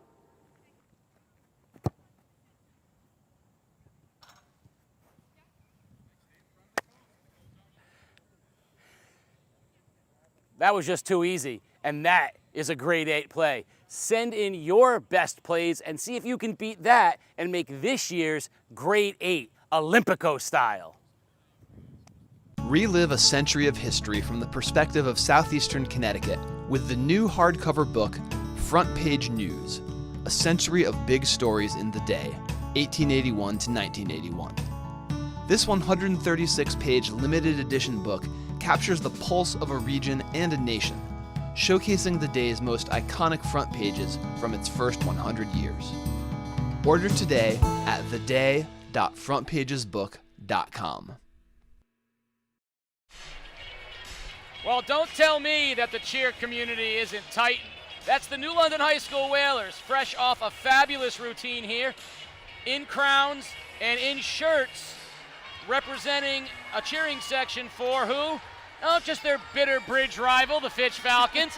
Falcons are about to take the mat, and their arch rivals right across the Thames River are in shirts behind the coaches, ready to cheer on the Falcons. That says all you need to know about the community that is cheer. Yeah, I mean, this is so exciting to see two teams really band together, and it makes it really special to know that you have competitors that are on your side and really want to see you succeed. And it helps create really, two strong programs. You might have, as we said, New London today, they really brought the energy. They're always bringing those, the dance, and just, they're very entertaining. That might be something that Fitch, they're working together to build both teams up. Although at ECCs, they're both competing for the same title. Beyond ECCs, they're in different divisions at states. Fitch, actually, speaking of states, back-to-back state champions in 2 different divisions. This past year, they won the co-ed division, and the year prior, they won Class L. And those are not easy divisions to win. And I think we'll be able to see how they earned those titles here today, because they haven't lost a lot of people. They've been cheering together for a long time, and they're really ready to bring the energy with their theme of the think it's the Evil Queens, which... Well, so that's your perfect segue. You're wondering about the crowns and you're wondering about the shirts.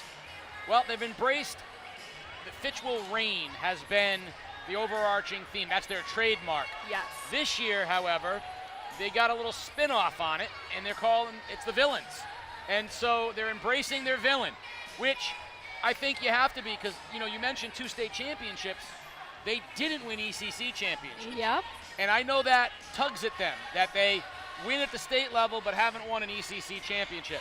And so, you see mirror, mirror on the wall, you see the crowns. They're going to embrace the idea that villains, they want to be the villains, I think, today, in so much as they want to get that ECC title away from East Lyme, away from Waterford. They want to get it over to Fitch.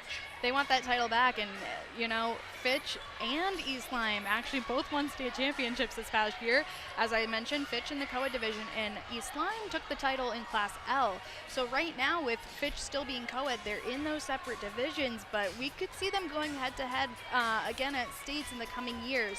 So, they really want to fight for this title. Not only are they fighting for the state title against teams that they don't get to see as often, but right in our ECC community, they have a huge competitor right here. Fitch's routine is brought to you by Advanced Back and Neck Care Center. Is back or neck pain keeping you from fully enjoying the moments that matter most? At Advanced Back and Neck Care Center in Groton, we offer disc decompression therapy, which gently eases pressure off your spine. Visit advancedbackandneck.com or call our office to schedule a free consultation. After a day like today, I need Advanced Back and Neck Care. 7 seniors on this team. Wow. That was a gorgeous kickful basket with some great technique. We have cartwheel tucks going there to get that standing tumbling. I believe I saw 5 go. And with 11 on the mat, that's a good number. Keep your eyes open for Jayla Robinson, Isabella Brauchi, 2 outstanding sprinters and track stars here on this mat as well. This Fitch team is going to bring all that athleticism. The question is, right, how much can they accumulate? How tight can they be? We know they are more than capable. Right, and not even 30 seconds into the routine, we saw 3 elite pyramid skills already, and this group is killing their elite skills.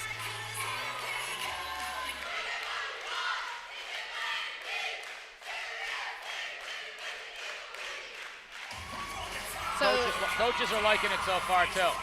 Something that we're going to see here. Oh, here we go with quad jumps. That was pretty Beautiful height and great timing.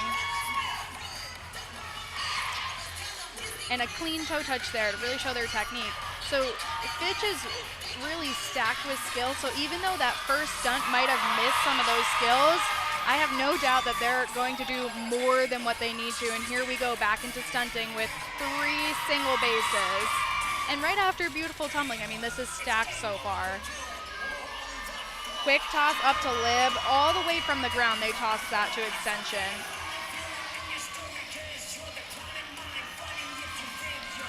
Single base switch up. If you saw that, they switched on their way up.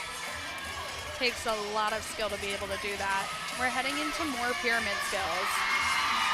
The strength from Fitch is absolutely incredible. They're utilizing so many single base skills. Wow, full around to lib. Very nice. Health plays a factor too. They are mostly healthy. Certainly with these numbers on the mat, they have something special going for them. High to highs to stretch.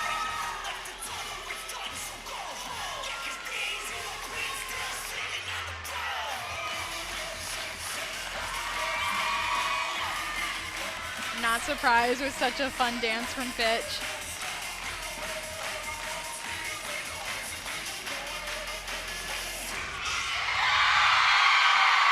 Four Falcons flying. Wow. That was the contribution to the 12 days of game day earlier in our preseason hype video. There were more than 4 Falcons flying here.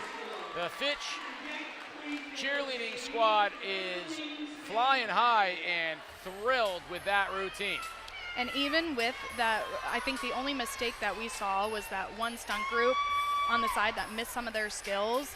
They had more than enough skills to compensate for what they missed there. I mean, we just saw non-stop stunting and tumbling throughout that routine. that, I mean, the difficulty, I'm kind of speechless. That was truly an incredible performance from Fitch. They left it all on the mat, Sports Doctor. Wow, on fire, the Fitch Falcons. What was your favorite part of the performance out there? Honestly, my favorite part is always the communication and the belief that my team has in each other. Honestly, like the teamwork and the chemistry is my favorite part of the whole season. Coach saw a few things out there too, Coach. Definitely. So we're no stranger to seeing difficulty from Fitch. You guys always have really elite routines, but something that stood out to me were those jumps. How did you guys work on those jumps to make them look like that? Honestly, just with hip flexors we send every Sunday.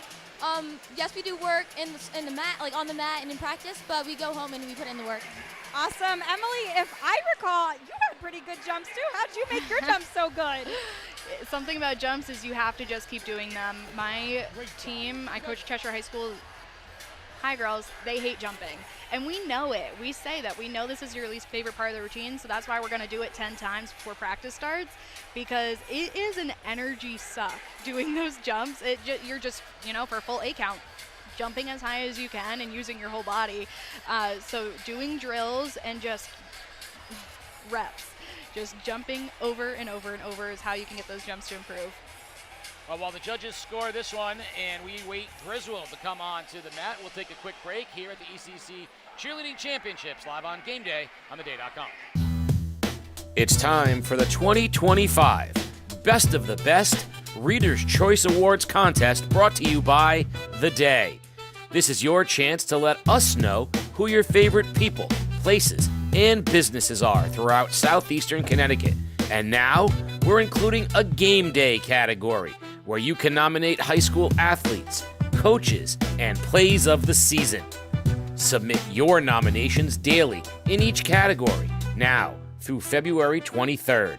The more you nominate, the greater the chance your favorites have to make it to the voting round. View full contest details and nominate now at theday.com/bestof. Remember, nominations close February 23rd, so don't wait. It's the day's best of the best. Here at Game Day, we're proud to bring you unrivaled video coverage of local high school sports, all of it free for you to watch. These videos are not free for us to produce them. If you'd like to ensure that we can keep covering your school and your teams, there's a few ways that you can support us. Hit up our merch store and pick up some Game Day gear in your school colors. Our camera operators are always looking for those shirts and hoodies in the crowd, and you may see yourself on our next live stream. We get a lot of support from businesses in our community, and if you'd like to join them as a sponsor, send us a message and we can connect you with our advertising staff. Finally, The Day is the organization behind everything we do here at Game Day. If you want to support The Day's community journalism, consider a print or digital subscription at theday.com/subscribe. Griswold will be taking the mat next, and a much smaller team this year, but they're excited about their routine. They also will have a military battle, so you might want to notice the rhinestone camouflage bows. Smart group, 2 seniors. One's going to school to be a dentist, and the other has accepted an early acceptance to Merrimack College, where she wants to be a doctor. So, leaders in the classroom and on the mat. They've only competed once prior to today, and they are very excited about both their dance and their pyramid.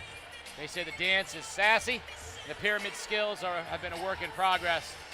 And so Wheeler, as always, cheering on who's next, and there they are. Griswold will be making their next appearance. So I was, a friend of mine is watching because his daughter's on the Fitch team. And he said to me earlier, he's like, what do you know about cheerleading? And I said, if you had asked me that 5 years ago, I would have said, I don't know anything about cheerleading. I do not proclaim to be an expert in cheerleading. I have learned, thanks to you, Thank you. A lot over the past few years. You have.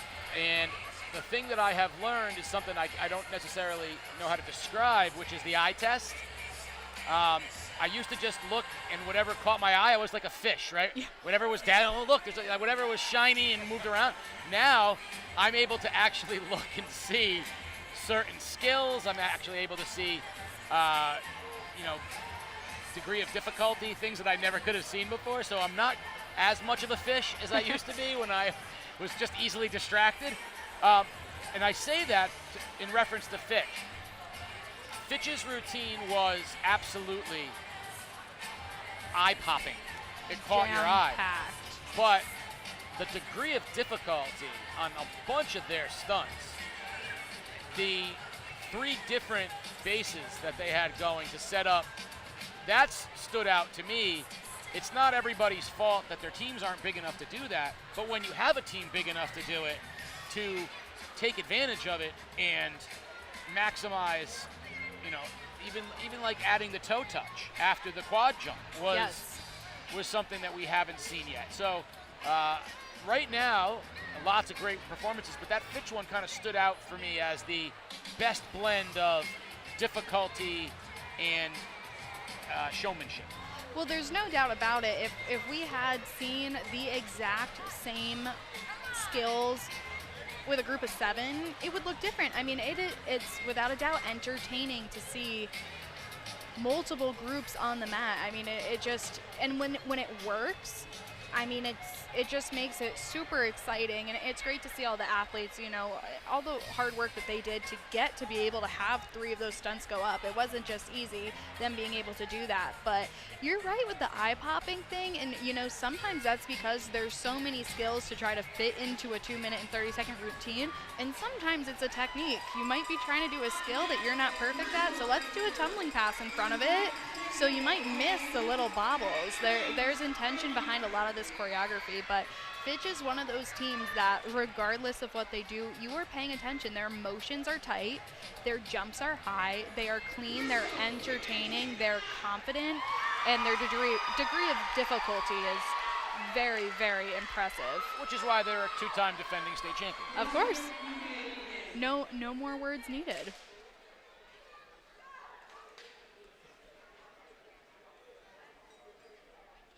Looks like Griswold has 9 athletes taking the mat, which means that we should see 2 stunt groups going on.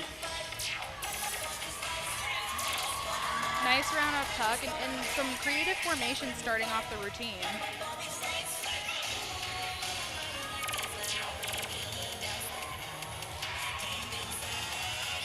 Nice and clean transitions from Griswold, which I love to see cleanliness. See, that transition into the stunt might not add any skill, but it's fun to watch. There we go with those half-turn switch-ups to prep, and we're bumping those up. You gotta use your legs on those. Good job, Griswold, getting those in the air.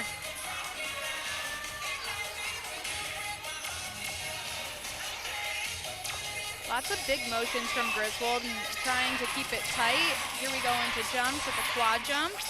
A little bit of timing issues there.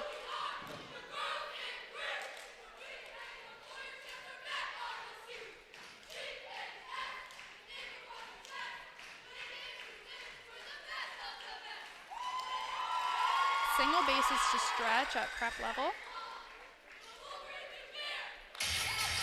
So as you saw, they had a bit of a longer cheer than some of the other teams that we've seen today. There is no minimum or max to the cheer.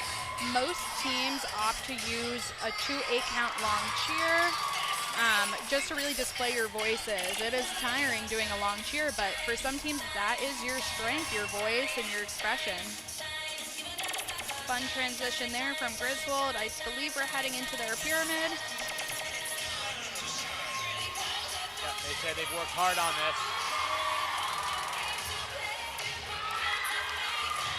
Switch up, working to stretch.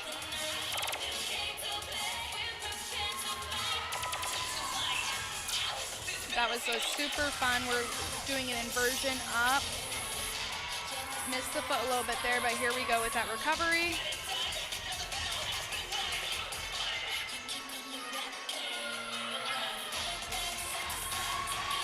Lots of fun energy here from Griswold.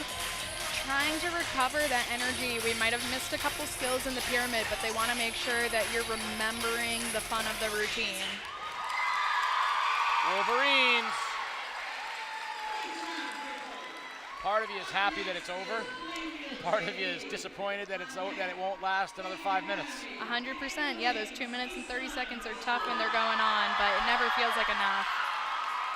Wolverines, 9 strong, Sports Doctor. Let's talk about that Awesome routine. job out there, Griswold. Can you tell us what your theme is for this year? So we pick an Army theme because, you know, we all have so much motivation and drive, so we're battle ready. You know, we overcome so many setbacks that no one on the outside in this gym would know. So no matter what, we come out here, we put a, even if it's fake, smile on our face.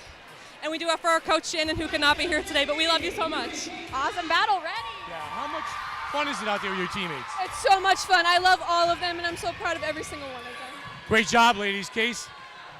Thank you very much. Up next, the Plainfield JV takes the stage. The third and final JV team we'll see today. 6 strong on the mat.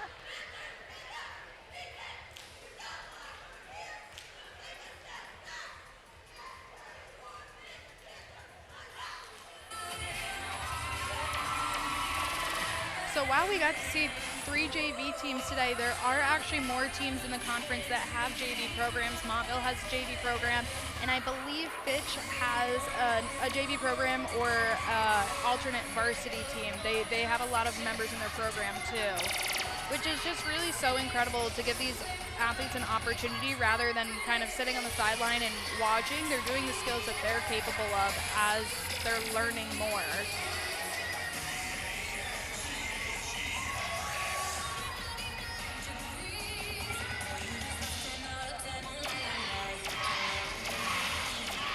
Had a quad jump going on there.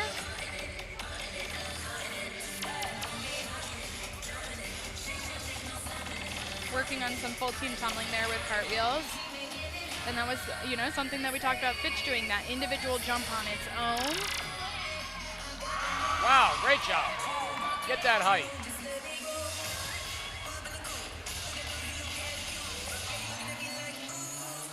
Using a lot of that mat. I've mentioned that a lot today. You want to get that variety and use of the mat. If you just stay in the middle the whole time, it's not as entertaining. It's fun watching across the mat to see what's going on. And it gives the cheerleaders opportunity not only to breathe while they're moving to these areas, but to have different formations and have different, you know, stars of the show. We just did a quick toss up to prep in our pyramid. A lot of these programs, I do have to mention, they don't have additional resources to put on a JV team. You probably have the same coach or coaches that are coaching your varsity program making this JV team happen, and that really helps to show the dedication of the coaches of these programs that they want to continue a legacy. We say, you know, there's some teams with a lot of seniors. You don't want your program to end with those seniors. You want to build it up. Great job. Plainfield JV. So up next is Bacon Academy, and I'd be lying if I said I didn't have a soft spot in my heart for this Bacon Academy team, because they got 4 seniors, 3 of whom I've known since they were 5 years old. Wow. My son, who's a senior at Bacon Academy right now and a football player, has had the good fortune of some of these girls cheering for him since, you know, he was a little kid. He went to pre-K with some of these girls, and Evie Svada, who's a second-year captain, an NCAA All-American cheerleader, has cheered all 4 years. She's a coach at the youth level. Fiona Lynn, also a captain, cheered all 4 years of high school, fabulous kid. Riley McKenzie, just coming back from a mid-season ankle sprain, which is huge for them. She's a 3-year cheer. And Sammy Renninger, also a 3-year cheerleader in high school, and, you know, they're going to do a little something different. They're going to go with a galactic space theme, which they're going to get a little wacky in here, and I think that's really great. They have been upping their competitiveness year in and year out. They've won. They just came back from Disney World, and they competed at Walt Disney World this past November in the holiday parade. I mean, it's just been a great year for them, and I will say, I got yet another insight into cheerleaders because my son was a senior football player, so he had to go and decorate all of their front doors for their seniors, and they had to come and decorate the front doors of all the senior football players. So they didn't realize that I have a Ring camera.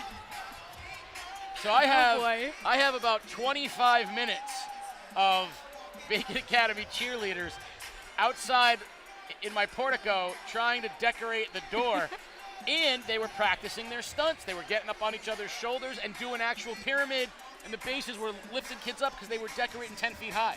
Wow. It was unbelievable. So I got another perspective. You know, you never know when you might need to practice your cheer skills. Yeah, 100%. They can come in handy. A basketball game the other day, basketball got lodged in the top of the hoop, and my girls were like, "Can we please go get that down?" I was like, "Okay, not today.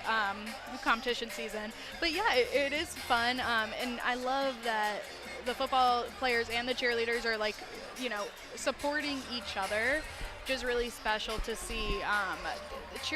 Cheerleaders do a lot. I mean, on top of the competition you're seeing today, a lot of them have been in season since August. You cheer at football games, you cheer at basketball games, you do community service. So many of them coach the youth level cheerleaders and have an impact on cheerleaders in that way. They have jobs, they're in honor society. I mean, a lot of these cheerleaders are as successful as they are because of this sport. It's teaching them, you know, not only to focus on yourself, but you have to give back to your school and your community in other ways. And sometimes you get to see that here at competition with support from their classmates and football players and basketball players at the competition, which is always just so great to see. On the mat, the Bacon Academy Bobcats.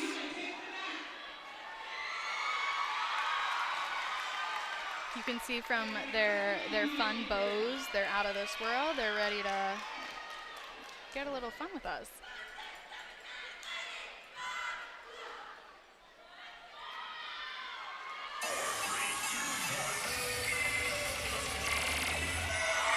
Right out the camera with that punch-out toss. It had beautiful height. Out of this world, out of the gym. Out of this world. We had a great toe touch into handspring. We haven't seen a lot of those today, and that's something new on the score sheet is jumps into tumbling.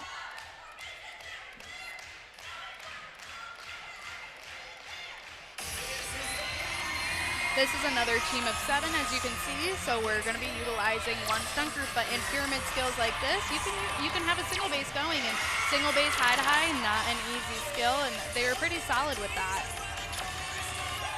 Heading into our main sequence, starting with an inversion, working on muscling that up to the top, trying to hit that extended position.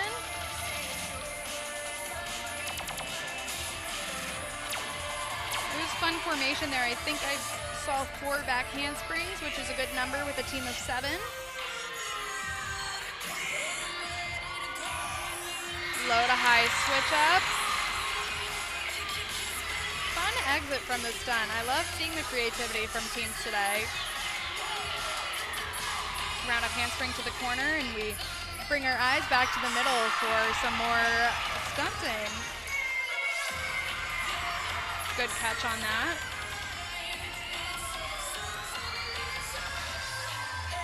Single base to lib, a little bit of assistance getting that into the air, but still a nice solid structure.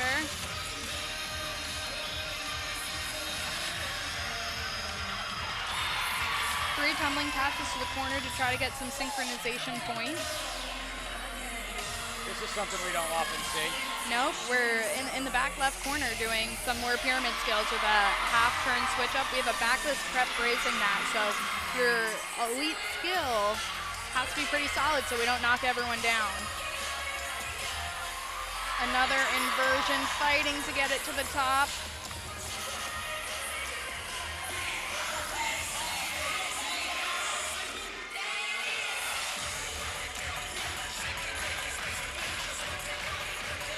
Really creative use of the mat with a smaller team. It's difficult to have everyone move and have unison and have it flow together.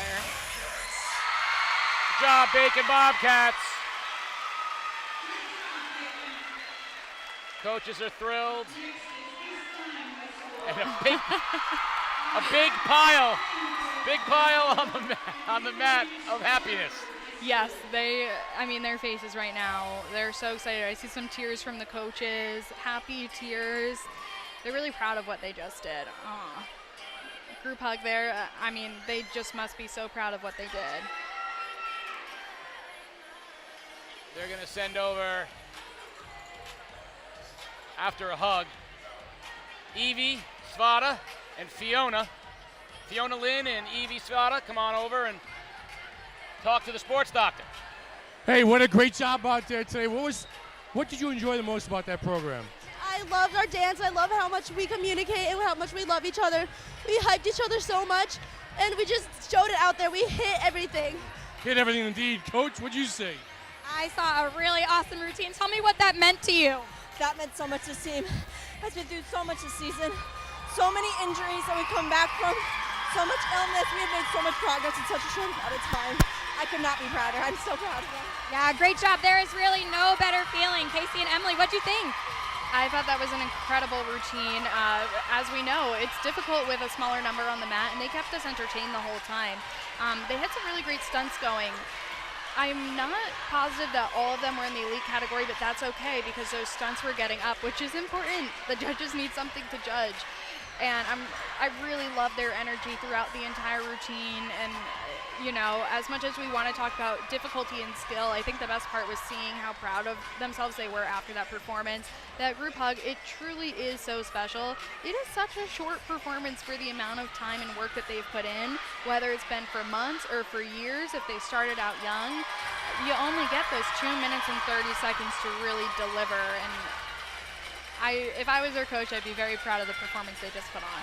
Well, if you like energy, if you want the enthusiasm, right there says it all. The probably biggest cheering section here belongs to the defending champs, the East Lyme Vikings.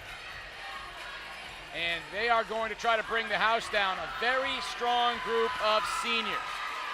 Lily Daly, Maddie Davis, Ika Ferreira, Gianni DiLoretto, Ashley Roach, all 5 of these seniors. They've been around for quite a while. They've been cheering together for years. They have 7 coaches in the program between the JV and the varsity. 6 of them are East Lyme alumni. They have 7 returning athletes from last season. So there's a lot of expectation on this group in addition to sort of the confidence that comes with being a defending champion. DiLoretto, Daly, Davis, and Prevost are the 4 captains, and we should expect them. I mean, this should be an elevated routine. We talked earlier about the 12 days of game day. They were 12 tumblers tumbling. When we went out there and saw them at practice, they got a little cowboy and cowgirl theme going on. And the boots, I gotta tell you, I admire the boots. When we went into practice and I saw what goes into a practice, I was taken aback because their practice was it was just, I'm at a loss for words at how hard they went at it. They run a tight ship over there. I mean, they posted on Instagram earlier this week that their goal was, I think it was to do 20 full outs this week, which is a competition type routine with every skill in it. I mean, so many teams struggle to just get through one performance. So not only are they going to bring the energy and they're going to bring the skill, they'll have no problem getting through this performance endurance-wise. And East Lyme we had a fun theme with them last year with racing, and they're doing another fun theme this year with Let's Go Girls, their cowgirl theme. And some teams kind of just slap a theme on top of it and call it a day, but they're really feeding into it, and you'll see that with their music choices, with their choreography. It's going to be a little bit different than what we've seen so far today. Coming to the mat, your defending ECC champions, the East Lyme Vikings.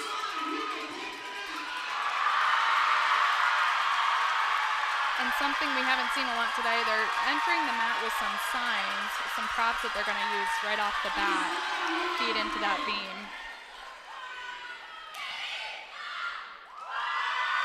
Well, first things right, they put them together properly. That would be a really bad start. Yeah, don't want those to be upside down. Beautiful pull right to the front. That had excellent technique. A lot of standing tucks and handsprings there. It looks like they nearly have full team tumbling on the mat. 4 to the layouts. Heading right into their main sequence. We have a quick toss to the top to stretch. The coaches are jumping higher than they are. Oh my gosh. There's a lot going on right now. We have those high to highs.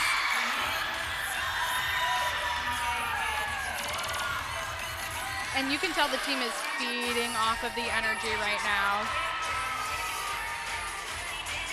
There we saw some of that cowgirl choreography. Really beautiful height on those jumps, a little bit of timing issues towards the end, but great technique overall. Half turn switch up to stretch.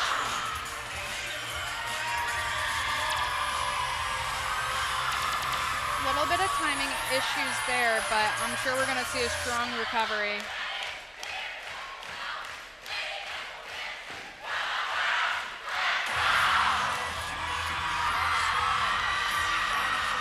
This is the hard part going into the second half. We still got a lot of work to do, and they are killing it right now. They have so much tumbling and high-level tumbling with their layouts. Beautiful full. Specialty through to full. She did a front walkover at the opening of it. Single base switch up. Shout out to the base on the right, really dropping it low to get under that. It was incredible work. All right, that crowd loves that. Coaches love that. A lot of strength to get that tuck up. Full twisting switch up and beautiful full. There we go.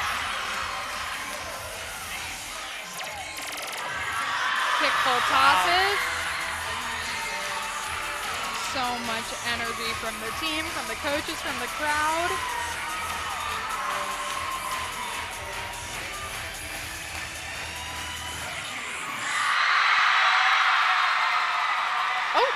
My gosh, that was so exciting. All those hugs at the end. That was a tough routine to do. The amount of energy to get through that is, you can't describe it. They are pumped up.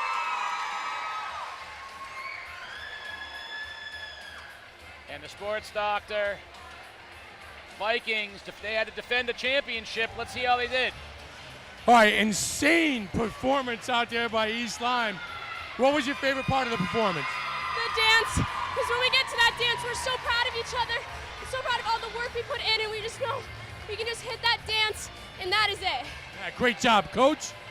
Agreed. Insane performance and an insane level of difficulty. Can you walk us through what you do in the off season to get you to the point of this difficulty? It's reps after reps after reps. We always go over and over again until we get it right. We have a saying, it's not right, it's not perfect. We practice over and over and consistently every season throughout summer to winter.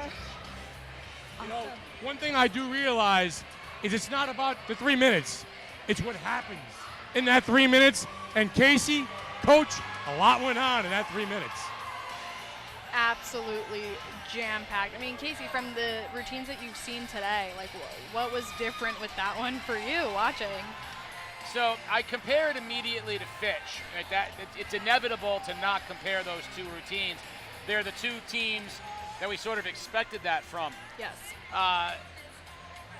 That's a really good example. I saw more bobbles with East Lyme than I think they would have liked, but because they had so much going on, I saw more degree of difficulty on some of the pyramid things that I saw from Fitch, and I saw some more tosses than I had seen, and the transitions that East Lyme were attempting seemed to be at a higher level. So the question becomes, did those bumps, those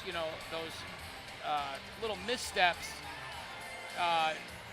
take away from how much they accumulated?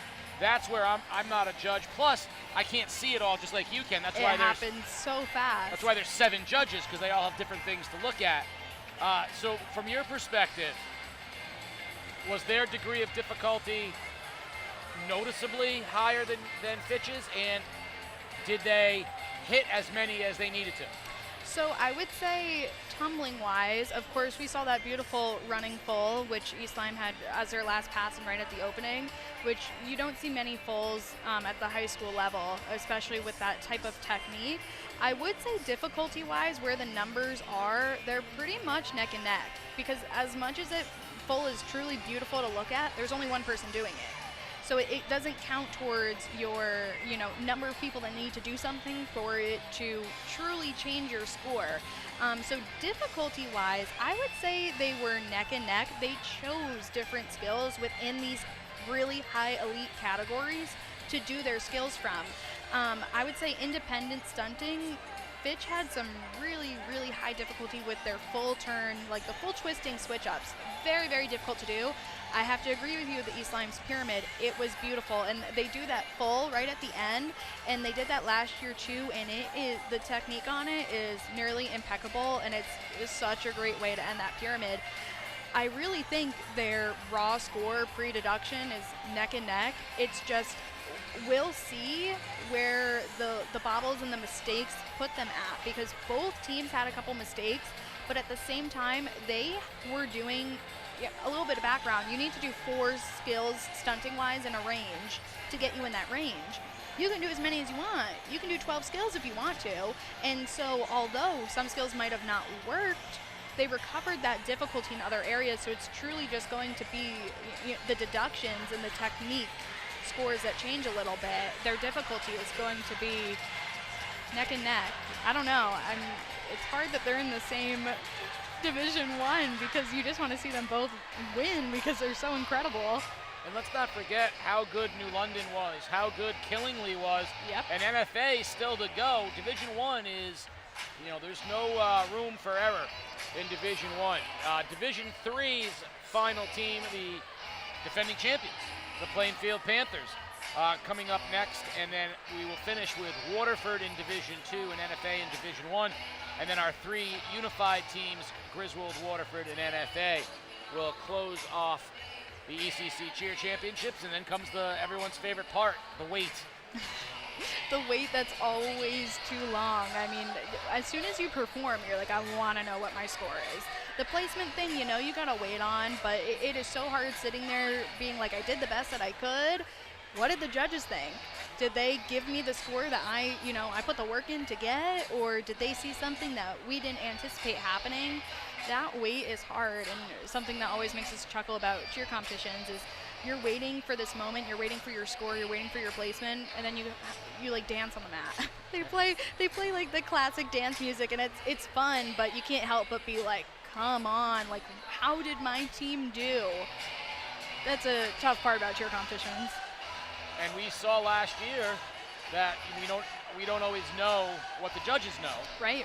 So we learned why one performance last year was not what we thought it was, because there was a safety that we did not know about. So always something that we don't see. But I think right now what's interesting is I believe that Division III and Division II are both up for grabs right now, with Plainfield and Waterford as the final competitors. Yep, I mean, the performances that we've seen so far are great, but these teams have the energy. The gym's pretty full right now, and the competitor, they all win. So they know that eyes are on them. They have the opportunity to really wrap this up and leave a lasting impression on the judges. I mean, it's hard to think back.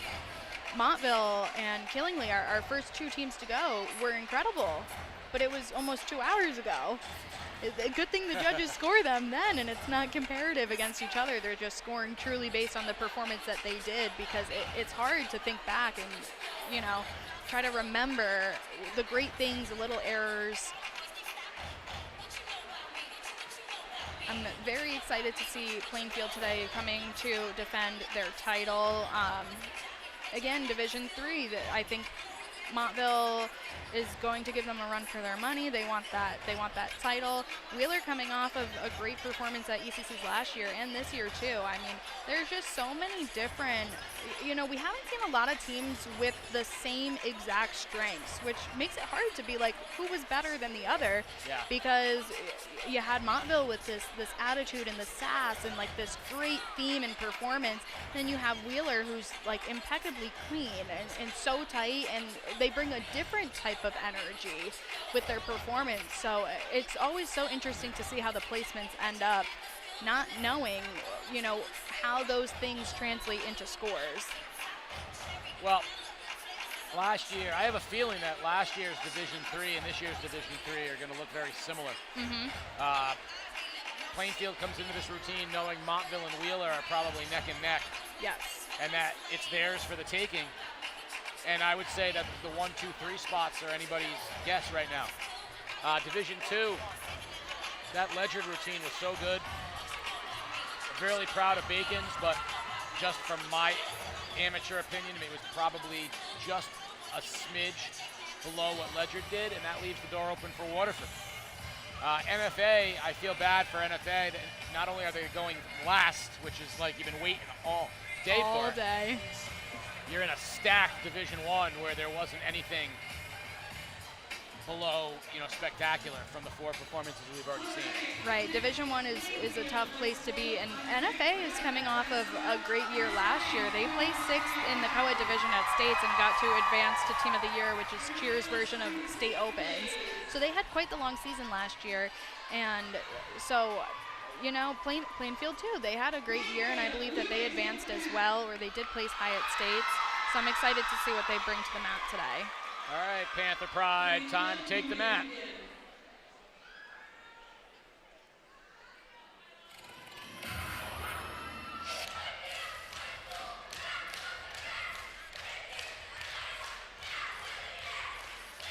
Starting the cheer off at the beginning of the routine is a great way to maximize those voices and make sure your motions are nice and tight. And something that we will see from Plainfield today is they are a very clean team. Standing tuck in the middle and 2 standing handsprings on the side. With a team of 7, those are good numbers to have. A half turn switch up to the top to lib. The rewind down. A little bit of an error there, but we're recovering to get that stunt back up. Single base. Really, really sharp arms. Saw that quad jump there. Pretty good timing. And that's what I was talking about earlier with that jump into back handspring. You can add some more difficulty to your score with the jump into tumbling this year.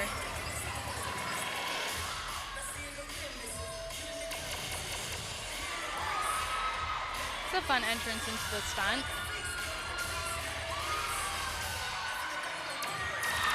Kick full toss.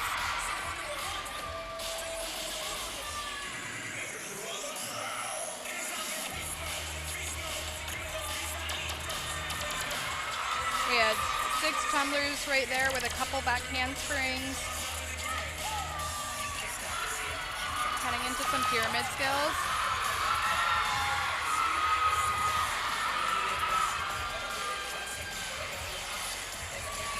Plainfield is utilizing a shoulder stand, even though they have 3 people and they could put up a prep. Those backless preps can be pretty dangerous, to be completely honest, and your flyer can get yanked right off the front or off the back.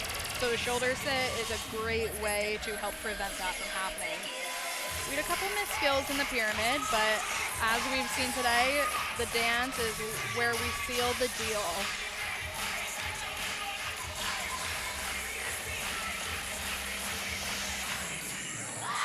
Panther Pride. Tight routine from Plainfield. Leaving it all on the mat. Truly. Home Waterford Lancers will be up next, but we'll get a moment here to talk to a couple of Panthers, find out how they felt about their performance coming off of a championship last year. Are they going to be able to repeat in Division III? Right, and I mean, the amount of pressure with a group of 7 trying to, you know, all eyes are on you. Sports Doctor. Job out there tonight. What was your favorite part of the program? Favorite part of the program, specifically in our routine, I really love our dance. We hit it hard, we hit it with all our spirit, and we gave everything we got. Yeah, Coach, a lot of great things out there. Absolutely. One of my favorite things as a coach is seeing sharp motions, and Plainfield is always known for being super sharp. What kind of emphasis do you place on that at practice? I just think we really focus on trying to hit everything, going over it precisely every time. Awesome. I thought that looked great. Awesome job with those sharp motions. Casey and Emily? Thank you both. Up next, the home Waterford Lancers. 2 teams left to go in the varsity competition, 3 unified to follow. We're going to come right back. You're watching Game Day live on theday.com. It's time for the 2025 Best of the Best Reader's Choice Awards contest, brought to you by The Day. This is your chance to let us know who your favorite people, places, and businesses are throughout southeastern Connecticut. And now, we're including a Game Day category, where you can nominate high school athletes, coaches, and plays of the season. Submit your nominations daily in each category, now through February 23rd. The more you nominate, the greater the chance your favorites have to make it to the voting round. View full contest details and nominate now at theday.com/bestof. Remember, nominations close February 23rd, so don't wait. It's the day's best of the best. The home crowd, Waterford Lancers, ready to take the mat. 3 seniors have been with the program all 4 years. Adriana Caba, a 2-time All-ECC and 3-time All-State cheerleader, hoping to go 4 for 4 with the All-States. She is one of the strongest and most experienced bases. Bianca Spera is the beast of a back spot. That's the coach's words, not mine. I love that, because you got to be a beast if you're going to be in the back spot. And then Jamaris Olivero, main flyer, most experienced in the air, All-ECC, All-State nominee. Total of 11, incorporating 5 new people. But never count out Waterford, ever. They're always a team to be reckoned with here. And right now, it's theirs for the taking. Ledyard was very good, Bacon Academy right there with them, but I think that there is an opening in the door for Waterford. I think so too, and a little bit of home court advantage. It's always refreshing to be in your own gym with your fans cheering you on. And Waterford's a team I forgot to mention earlier. I believe that they also have a JV team this year. I believe maybe for the first time, or at least the first time in a long time. So although they might have not competed today, we should see some higher level skills from Waterford, because they're, you know, having the pick of the litter and able to try to secure some of the skills that will help them to score successfully. But really, it's anyone's game right now. Waterford fully has the opportunity to shut down the show and steal the spotlight in Division II and put on really a spectacular performance. I mean, that's one of the great things about being the ending team in your division. Is you're the last impression on the crowd. You do got to sit around and wait all day, but the crowd is alive. They've seen a lot today, so Waterford has the opportunity to put on a very memorable performance. Well, if they can find a way to put it all together, they have a chance here in Division II. And I think they have a rock and roll theme, which is exciting, and we haven't seen that today, and it's always fun to see how that gets incorporated into the performance.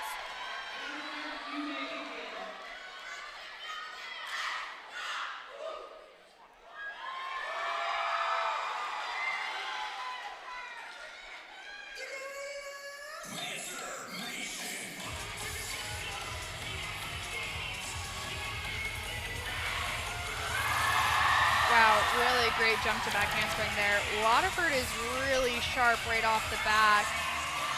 Okay, here's that full. I guess we're going to see another one today.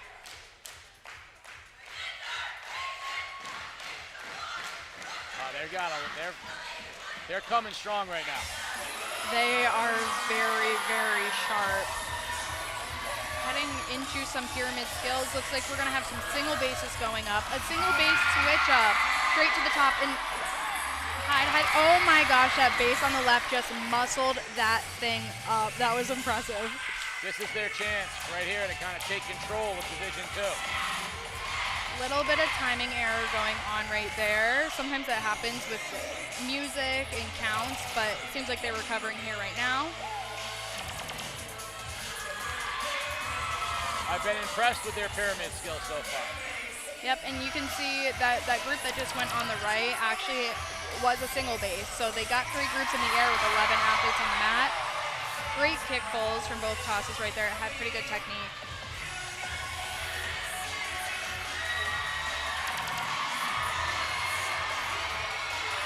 Waterford has some really great tumbling numbers there with 2 layouts going, a full going, some chucks and some handsprings. So what we're saying about having a program to build off of, they're able to take tumblers. Inversion to the top, rewind down on the left, and we had a flyer switch in and out. There we have the high to high on the left. Low to high, switch up to stretch with a twist down in the left. Some problems with our group on the right, but they're going to recover here heading into our pyramid. I love that transitioning to the pyramid, and that had great height on it. Wow. That was something that we definitely haven't seen yet today.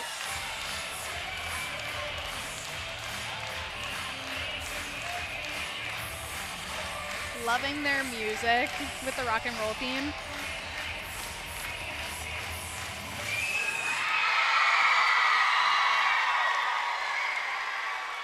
That was a routine filled with a lot of difficulty, a lot of tumbling too. Again, really nice to see. But they're working on those elite skills both in their independent stunts and in their pyramids. I think there was a lot to like in that routine for sure. I think there was also some things that they're disappointed in that they weren't able to hit. Yep. We'll find out what they felt about their routine. Let's talk to a couple of Lancers. We are in your home gym right now, and that was an awesome performance from Waterford. Something I noticed was that pyramid. Tell me what it took to get your pyramid to that level. It was really elite. Well, honestly, we found it on the TikTok, and we were like, I think this would be so cool in the routine, and then we just drilled it and we hit it, so. TikTok, a great resource. Yeah, great job tonight. You know, what's the most fun about working with the team? I think we have a really nice bond with each other, and it's really nice just to see how it grows over the season and how we always just put everything into the mat because of how much love we have for each other. Well, you know what, Casey? We're used to seeing Waterford succeed at the X, and tonight's no different. What a great performance. Great job, ladies. Absolutely right. The Lancers waiting to find out where they fall in Division II, and NFA up rounding out Division I. They'll be next. We'll be right back to watch them close out the varsity portion of the event today at the 2025 ECC Cheerleading Championships live on Game Day. It's time for the 2025 Best of the Best Reader's Choice Awards contest brought to you by The Day. This is your chance to let us know who your favorite people, places, and businesses are throughout southeastern Connecticut. And now, we're including a game day category where you can nominate high school athletes, coaches, and plays of the season. Submit your nominations daily in each category, now through February 23rd. The more you nominate, the greater the chance your favorites have to make it to the voting round. View full contest details and nominate now at theday.com/bestof. Remember, nominations close February 23rd, so don't wait. It's the Day's Best of the Best. Communities that are no longer covered by local newspapers become news deserts that lack journalists providing government oversight and access to quality information. The Day is committed to providing comprehensive news coverage in every town in southeastern Connecticut, but we've had to scale back coverage in some towns, including Ledyard and North Stonington, due to market forces affecting local news companies around the country. We need the continued support of the communities we serve to help fund additional staffing that enables us to provide the kind of coverage our readers expect in every town in the region. If you'd like to support the Day's News Desert Fund, please visit givebutter.com/theday.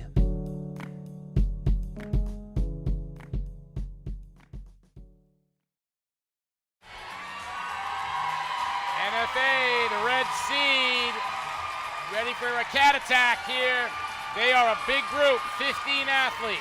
Largest we've seen today. Captains Jazzy Amato, Kaylee Kapelotis, and Liv Leffler. They are going to bring a lot of energy. They are co-ed, and they are going to be the closing act. If Montville opened with a bang, I think you can expect NFA to close it equally so. Always good when the student body and the other sports are here to support. And right off the bat, the first thing you notice is, yeah, they're way bigger than they're big. And it's really exciting, and we talked a little bit earlier about like different backgrounds coming to cheer, from dance, from gymnastics.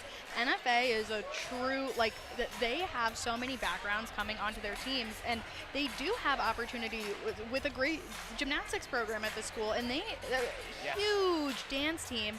So even though they have 15 on the mat, you probably have a lot of athletes that either could have been on this mat or could have been on the dance floor or been on the gymnastics team, which is really incredible. And they are a big school, so they do have a lot of options. But it is great seeing these towns that have a lot of programs and things to choose from still be able to deliver with 15 on the mat. And something we'll see with 15 on the mat today is that they will have 3 stunt groups going up, which we've talked about today. There's no perfect spot to be. If you have one group, you just need one to hit. But if that one group falls, what were you supposed to be doing? We have no idea. But with 3, you're gonna have you have to almost split your talent up. I remember when I was in high school, we had 4 stunt groups, and if you put your 3, 4, 5 best people in one group, they would kill it, but the other groups might struggle a little bit. So you got to spread the wealth around. You got to try a lot of different things. With 7, you got to make what you have work. It's like all other sports. You got to find the right combinations of people who brings out the best in each other. 100%. What's the biggest group that you've seen at a high school competition on the mat? So in Connecticut at the state level, you are capped at 20 athletes on the mat. But what a lot of the teams do is they compete at invitationals, which could be hosted. Griswold hosts an invitational every year where there aren't necessarily limits. So there's one team, not from the ECC, and I can't remember who they are off the top of my head, that has 22 athletes competing at invitationals this year, which could be they're taking their alternates that can't compete at the state level and having them get the experience on the mat. But from our higher scoring teams this year,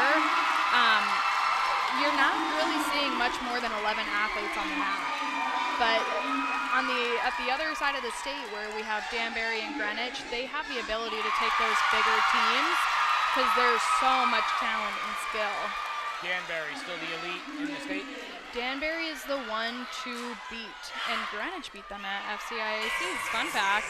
It was very exciting. 2 great teams. Single bases to start off with a nice hold. And so much energy from that back spot right there. Low to high to stretch. And some tucks coming to the front. We can see a lot going on with all these people on the mat.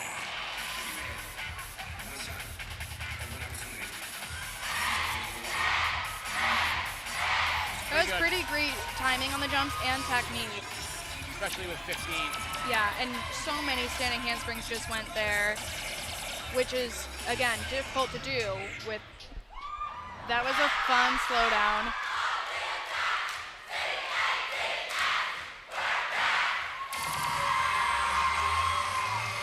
Really impressed so far with how sharp NFA is. 5 handsprings to the corner. Some handsprings through the tuck coming there.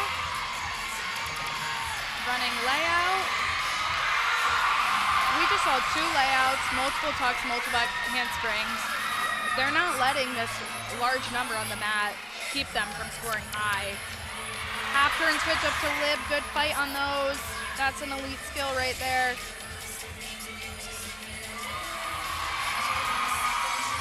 High to high switch ups. 3 groups in the air, 3 groups went up, 3 groups came down in a good way. Here we go into some pyramid skills. Braced half turn switch ups. Straight into a low to high to stretch.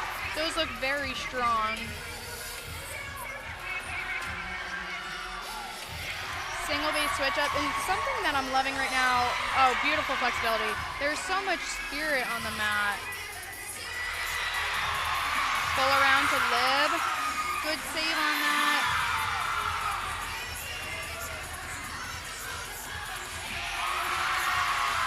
Great transitional layout.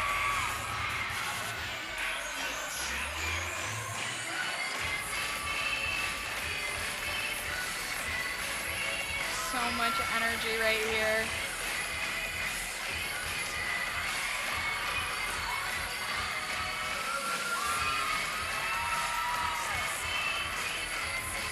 Really nice visuals in this dance with the number and the formation changes.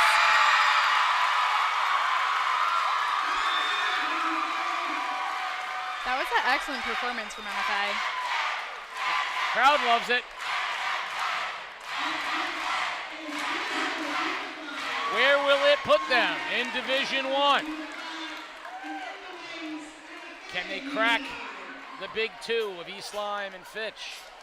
I would say NFA was right up there with the difficulty level. It was very impressive. They've grown so much over the past couple of years. So the Wildcats throwing themselves in the mix with the big dogs in the ECC. Sports Doctor. Hey, Casey, Coach, showstopper, the NFA Wildcats. What a great performance. What did you like most about it? Just our energy. We have a really big team, and we all love each other so much. So when we do what we need to do out there, it's like amazing. Yeah. Hey, Coach, some great stuff out there on the mat, huh? I mean, some incredible stuff, and something that stood out to me in your dance, having the time of your life, and y'all were having the time of your life in your dance. Why is it so important to finish so strong like that? Well, that's the last part of our routine, and I think once we show off all the hard stuff, we're just like, all right, now you can have fun.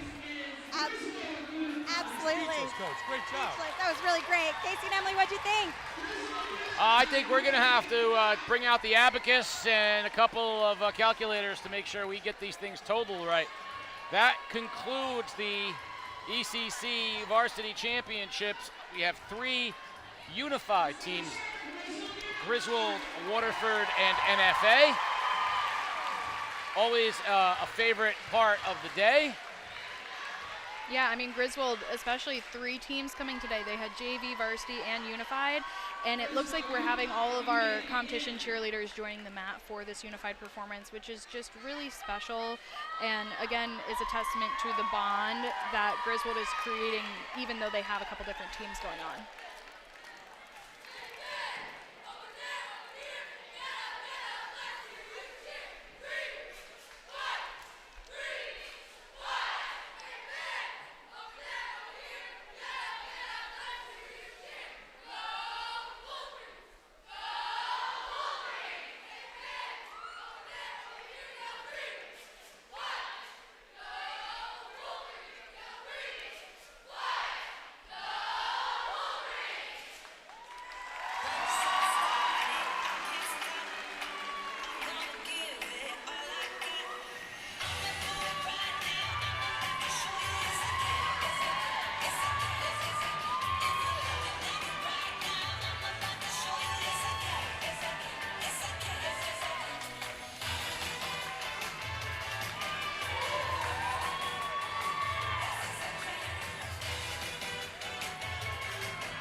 Such a great unified performance. Great job. Griswold unified. Something that's so special about these unified performances that a lot of people might not know is that it's usually the team that's making it happen. A lot of the time it is your captains or your seniors creating the routine, designating where people go, coming up with the cheer, picking the music, which makes it really, really special and a great bonding opportunity with the team to be able to create something that's special to them. A lot of these teams don't get a say in what their choreography for their varsity routine is. I mean, usually someone's hired or the coaches take care of it. They pick the music. They just say, hey, you're here, you're doing this. And so we get to see a lot of creativity with our unified teams. And again, just that spirit and friendship, which is such an important part of cheer. Unified performances always are a crowd pleaser and so much fun. Here comes Waterford Unified Cheer.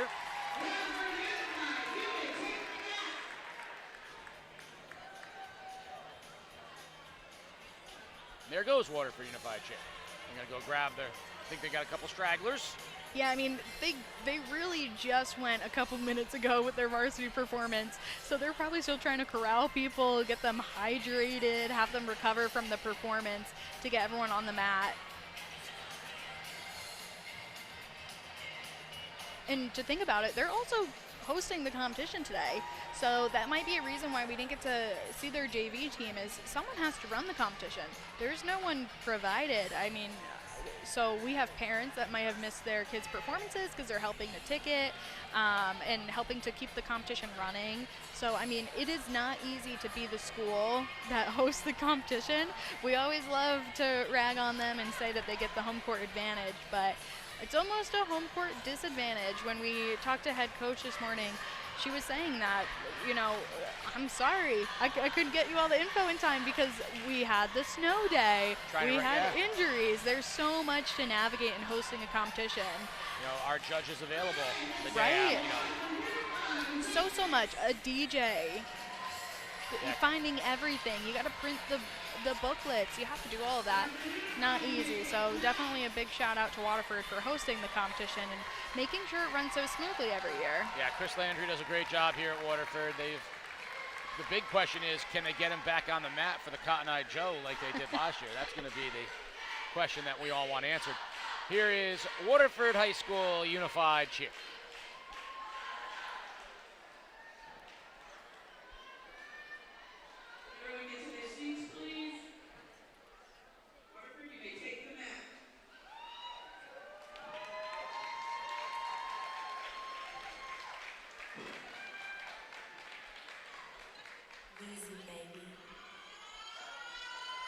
Looks like Waterford Unified has a theme. This is fun.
Great job, Waterford Unified. So much fun.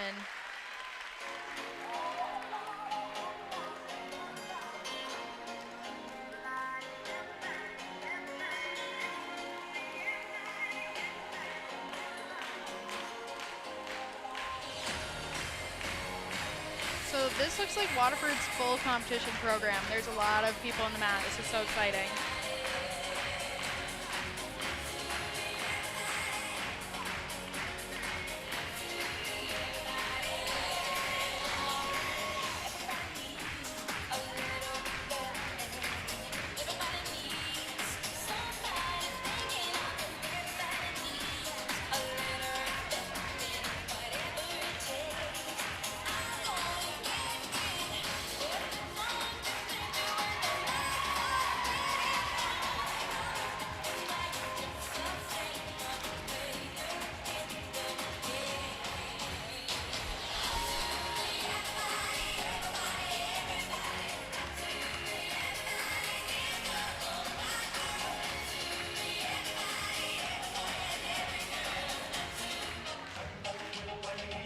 Oh boy. A classic. They just dropped the Macarena up in here. And this is something that the crowd knows and they're gonna get into.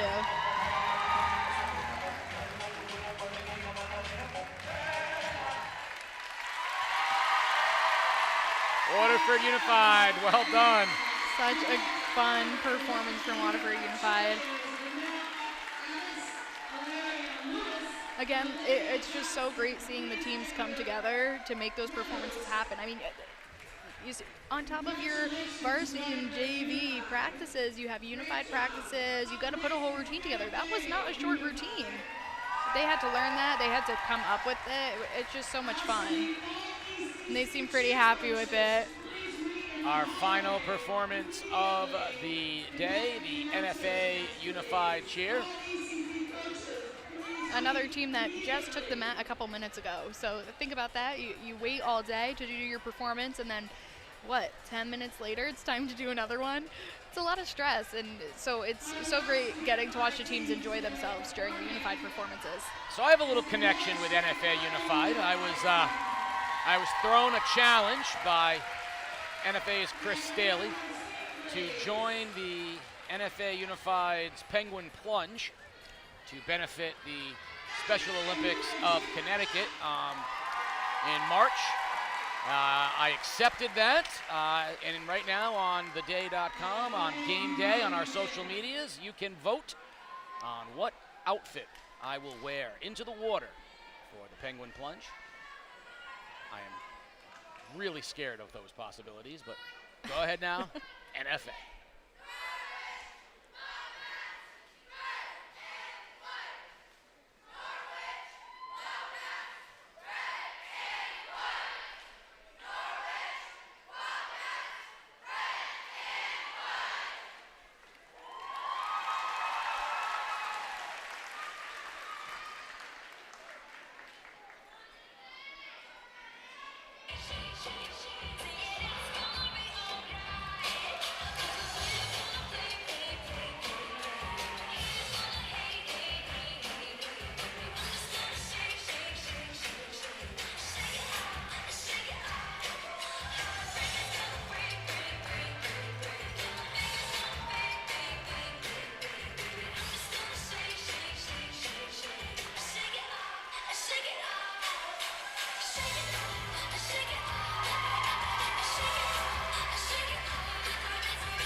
Another performance to be proud of. Great job, NFA.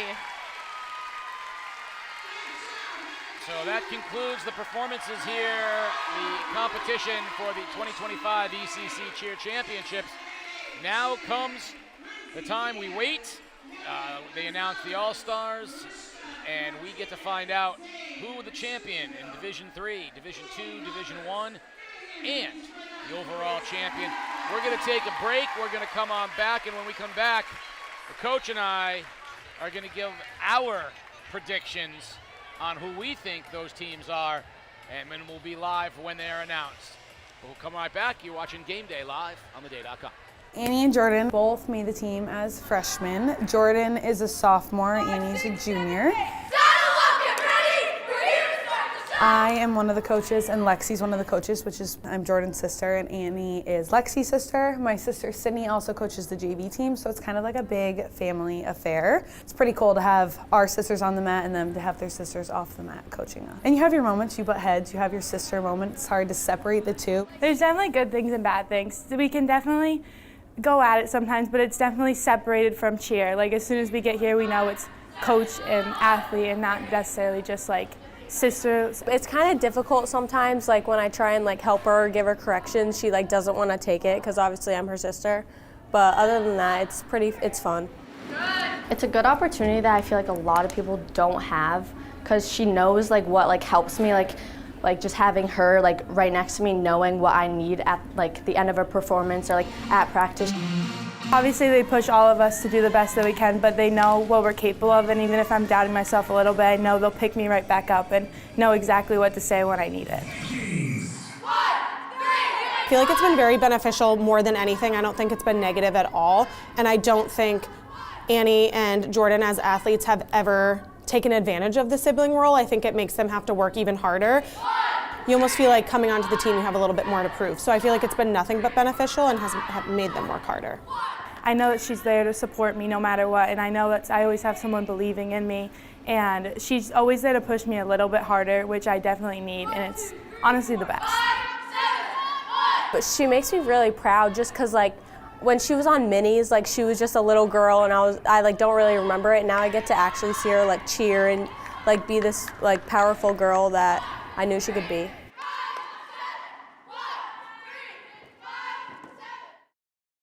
Competing with a small team definitely has its challenges. Obviously numbers, the top one, but we make it work. We have enough girls to stunt, and you know, we honestly just find more fun ways to do stunts that you would normally do with a bigger team. So 2 years ago, we've competed with 3 girls. Last year, I think at ECCs we had 4 girls. This year, I have 4 girls again for ECCs, but hopefully we have 5 for states. And this will be the first year since COVID that we are going to states, so they are very excited about that. Last year at ECCs, we hit all of our stunts, and so that was pretty cool. And we also hit all of our tumbling. I feel like with such a small team, with only being able to do like one stunt at a time, it's really accomplishing to know that you hit everything that you're going to. With there only being 4 or 5 girls on that mat, or 3 as my team 2 years ago, there's nobody to hide behind, so whatever happens that you do on that mat, everybody's watching you. So if there's 20 girls on that mat, there's someone that could be in front of you that hides you at certain sections of that routine. These girls are spotlighted the whole routine. Everyone can see everything they do, so that is an added pressure onto them. It racks up your nerves, definitely, because one mistake, everyone's gonna see it. You think everyone's gonna notice it, but honestly, even with the small number, your mistakes aren't really noticed if you don't make them noticeable. I do tell them that it is like no other feeling to compete on that mat, no matter what you're putting on that mat. The feeling of competing on a competition floor is indescribable. And I'm willing to compete with these low numbers to give them that opportunity.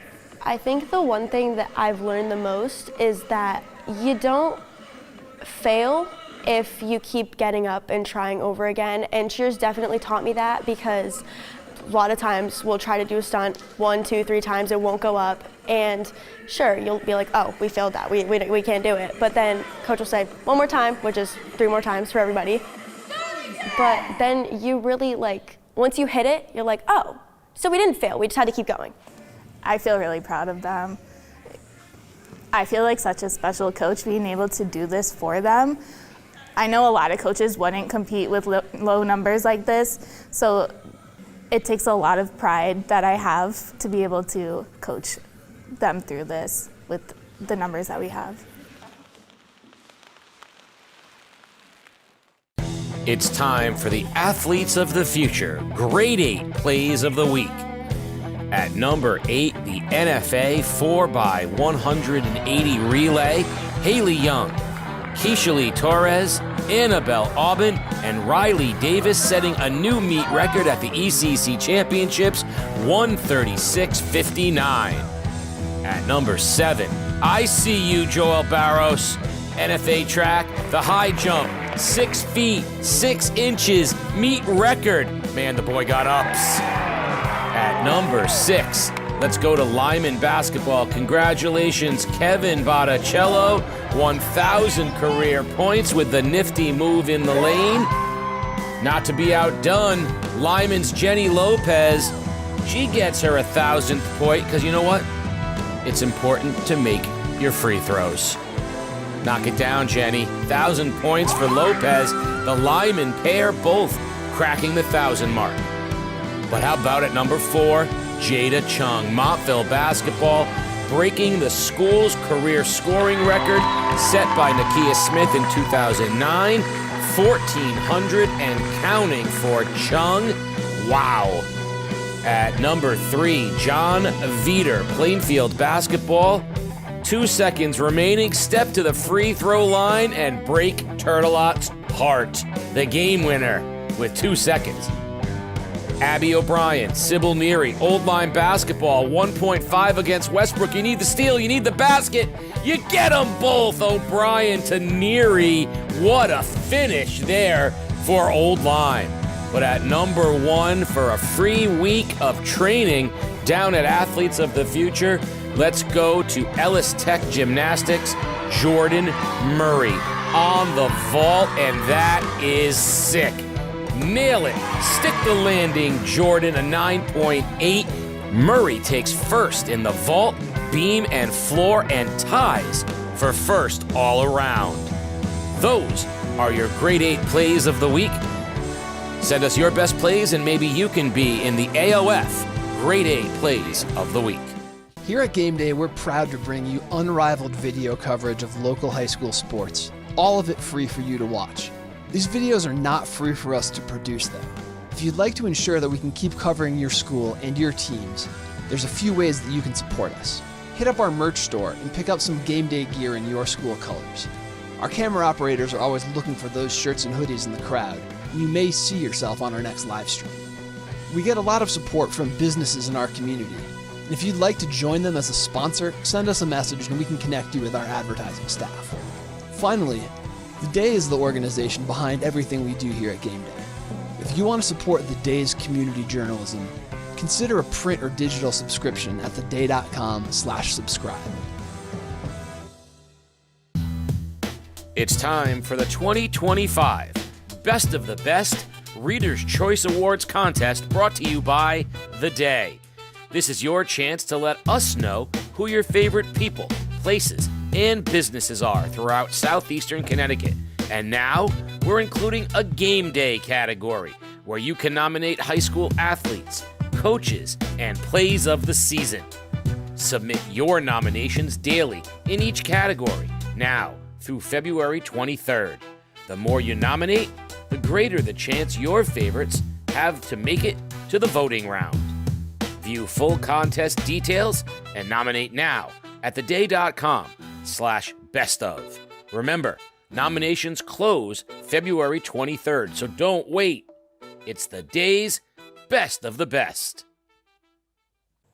Last year, Waterford senior number 4 on the grade 8, the Olympico kick. I'm here with Cam Dickinson. I don't think she can pull it off. It looks way too hard. I think it was a fluke. Get it done. I got it.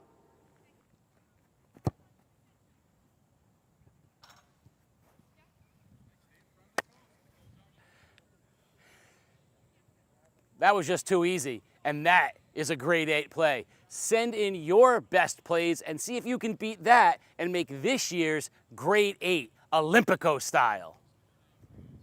Relive a century of history from the perspective of southeastern Connecticut with the new hardcover book, Front Page News, A Century of Big Stories in the Day, 1881 to 1981. This 136-page limited edition book captures the pulse of a region and a nation, showcasing the day's most iconic front pages from its first 100 years. Order today at theday.frontpagesbook.com.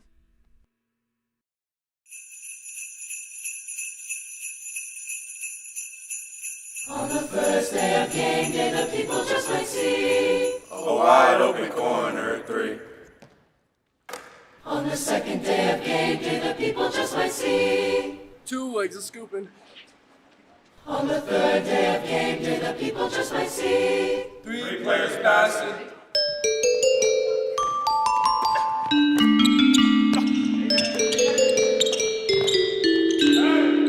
On the fourth day of game day, the people just might see more falcons flying. On the fifth day of game day, the people just might see 5 golden rings. On the sixth day of game day, the people just might see 6 swimmers swimming. On the seventh day of game day, the people just might see 7-second pin. On the eighth day of game day, the people just might see 8 plays of greatness. On the ninth day of game day, the people just might see 9 bears are running.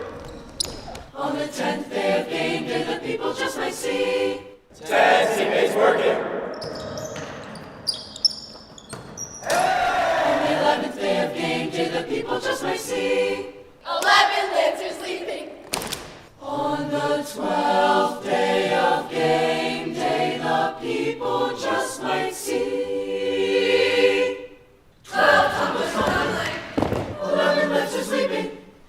teammates working. 9 pairs are running. 8 plays of greatness. 7 second pins. 6 swimmers swimming. 5 gold rings. 4 falcons flying. 3 players passing.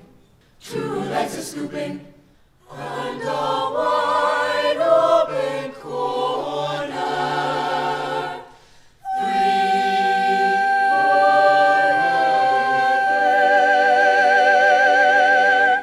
Got it.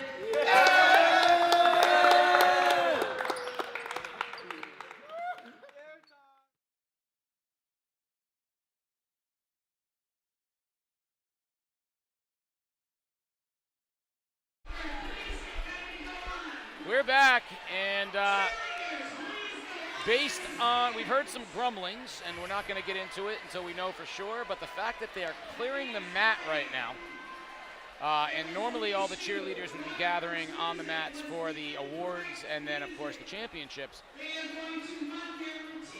They are going to allow Waterford High School an opportunity to redo their routine because there was a music issue. We understand that, without getting into the details, that the music they had selected for their routine was not the music that got played for them, and so they are going to be allowed to redo their routine. So this is the first time I've ever encountered this. Yep. But it's got to be even harder because the energy in the gym is now absolutely at the bottom it can be, because everybody but Waterford wanted this thing to move on to the awards part. So, Yeah, so they have everyone's to overcome, like, cheerleading, there's no such thing as a hostile crowd, right? Everybody's cheering for each other. Mhm. This is the closest thing to like a hostile crowd. No one other than Waterford is going to be wanting this to happen right now. Well, and this is truly, if you look at the back there, those stands are filled. Everyone else has competed and has been done competing for a while now. So truly, all the cheerleaders that are here today are watching you. Everyone that's waiting for awards, they're watching you. And something that's interesting, if you have an injury during a routine, you get scored from the point on. Everything you've done already is counted for. This seems to be starting fresh. I haven't seen this happen in a while, but this could be the explanation to some of the synchronization problems we saw in Waterford's routine. And the body language and facial expressions, when they came off the mat, everybody's hugging and smiling, they came off and they were not. They were not. Nope. And, you know, it's something as small as that. I mean, it's called a routine, but it is a routine, practicing to the same music, the same sequences. You can upgrade along the way, but I mean, something as small as your music being off can really throw you off, especially if there's certain cues in your music to instruct you on what you're doing next. You know, if your dance music started 30 seconds before it's supposed to, you're going to be like, hey, what is happening right now? So this should be really interesting. I mean, honestly, the Waterford cheerleaders probably aren't that excited to take the mat again either. They emptied the tank.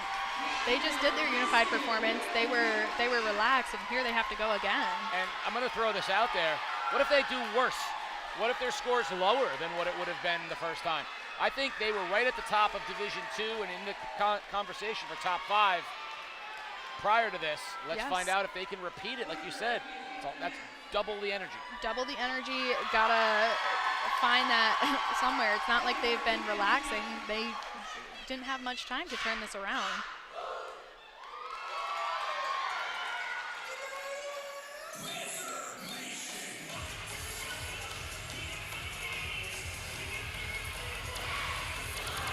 Something that we loved in their first performance, the jump into handspring, jump into tuck with the jumps in the background, that toss. I think everyone's going to wait for those quad jumps and see if they hit them this time.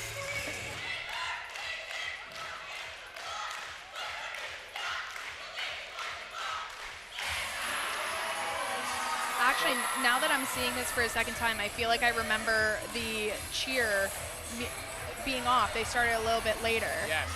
Here we go into a pyramid. A little bit of struggle with that prep in the middle, which can impact those elite skills that are supposed to go on the side. As we saw, they weren't able to fully go up. Much better synchronization that time. Still a couple of issues from out moving in, but much better than the first performance. Single bases right there. Heading into our basket tosses, kick pulls. Those were great, both performances. Heading into team tumbling again. Love that layout at the end, nice and clean. Waterford does have great musicality, and I really do enjoy this theme. It's different. Great inversion to the top with their twist down. High to high from the group in the back. Low to high to stretch, a little pause in the back, but those stayed in the air. Good job. Heading into another pyramid structure. We loved this the first time. It's a great, interesting transition. Yeah, they're not as happy right now. Yeah, they're exhausted, as you can imagine, and they got to dig deep to finish this. I would assume they are being scored completely fresh for this performance. So even if it's better or worse than the last one, they have to bring the energy again.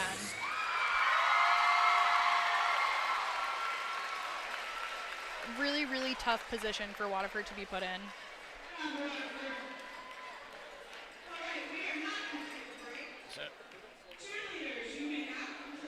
So now the athletes will take the mats and they will begin our presentation of awards, and then we'll get into the actual championships. So I'm going to put you on the spot. I'm going to do the same. Let's start in Division 3.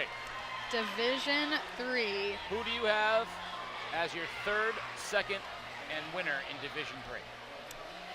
So, not a judge, didn't write everything down, but based on the performances we saw today and the difficulty, I would put third place Wheeler High School, second place Plainfield High School, and first place Montville High School. I have it the exact same way. In Division 2, now we agree, I know even less, not even less, I know way less than you. I had Division 2 prior to Waterford's redo. Mm-hmm. I had Waterford and Ledyard in a, neck and neck. Right. And Bacon Academy third. I'm not sure Waterford did themselves any favors by going again. I know, and we're going to learn a lot from this experience on how the scoring goes when they do the full routine over again. I'm confident with when you have to restart it because of an injury. You start from that point on. I think that was fresh scoring. Waterford still has a high level of difficulty. The issue they're going to run into there is the amount of skills they were able to do with the mistakes that went on. So if I had to guess, I would say Bacon in third, Waterford in second, and Ledyard in first, due to their really tight routine. I tend to agree. I had Waterford, Ledyard, Bacon originally. Same. Now I think it might be Ledyard, Waterford, Bacon. I think it could go either way. It could be very close. And I don't know if there was enough for Bacon to sneak up into second place there, but that's not out of the realm of possibility either. Not at all. I think Bacon's, the barrier that they're going to run into is not all of their stunts were in the elite range, not fully hitting the top and having certain of those skills. Waterford, it's really tough. We don't write down everything that happens mid-routine, so it's fully possible that they just miss some of their ranges because of what happened, or they could be in the same boat as, our East Line and Fitch, where they do so many of these skills that you can miss one or two. But sadly, based on their reactions, I think that they kind of are in agreement with us. They might have given that spot up to Ledyard High School. So Division 1. I think third place is easy. Yes, I would say NFA. And I think New London and Killingly both have chances to be higher than even the D2 schools, but right. NFA is the clear 3 there. Yeah, NFA put on truly a spectacular performance, and not all conferences in the state split up by divisions. There's some conferences that just do your overall champ. And that's, you know, if you're a D1 school in the ECC, that's probably where you wish you were right now, because you had 5 of, you know, really top elite performances in that division. And head coach Missy Gill from NFA, that was her goal, was to place top 3 in her division, because she knows it is like essentially untouchable. It is such a hard division, but NFA held their own for sure. It's just, was it enough to touch East Lyme and Fitch? That's a tough one, because I think those are our 2 teams going for score 1 and 2 of the day. And if you asked me, East Lyme and Fitch, and I said, you know, just to say the first thing that comes to your head, I might change 5 different times because I keep going back and forth. I feel like from a pure scoring standpoint, Fitch was a little cleaner than East Lyme. East Lyme may have been a notch, a scooch degree of difficulty higher, but nothing that was so dramatic that it stood out. I think that one is a dead heat. If that's not the closest margin of all of these teams, right, I'll be surprised. I know, and it's really difficult, again, unfortunately in cheer, like, every judging panel is different, so the themes, they might have had things that they liked more, the crowd interaction, it all plays into it. I truly keep going back and forth, and it's a tough position to see those 2 teams in that, you know, they're both coming off of state championship wins, and then just even within their conference trying to get that title. This is a big day for them, and something states that is something that my team looks forward to, a lot of teams look forward to, but for Fitch and East Lyme, today is a huge day for them with a lot of pressure. I think Fitch could have brought it and done what they needed to do to take that title back, but I'm not confident about it. I truly have no idea. It will be very interesting to see as your ECC award winners are presented currently.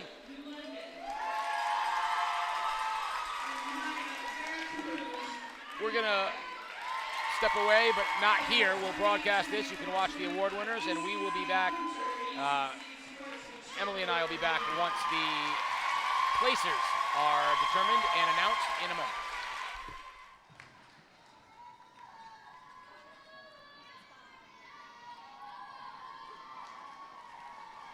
Congratulations. And now for the 2024-25 ECC Scholar Athletes for Fall. Division 3, Olivia Freyer, Griswold. Rachel Johnson, Montville. Riley Montclavo, Plainfield. For Division 2 Scholar Athletes for Fall, Alyssa Nelson, Bacon Academy. Regina Pierre, Ledyard. Jalen Deschamps, Stonington. Madison Gamble, Waterford. Kybri Barron, Wyndham. For Division 1 Fall Scholar Athlete, Gianna Loretto, East Lyme. Destiny Pena, Fitch. Catherine Fisher, Killingly. Tatiana Pemberton, New London. And Lori Piper, NFA. These are your Fall Scholar Athletes.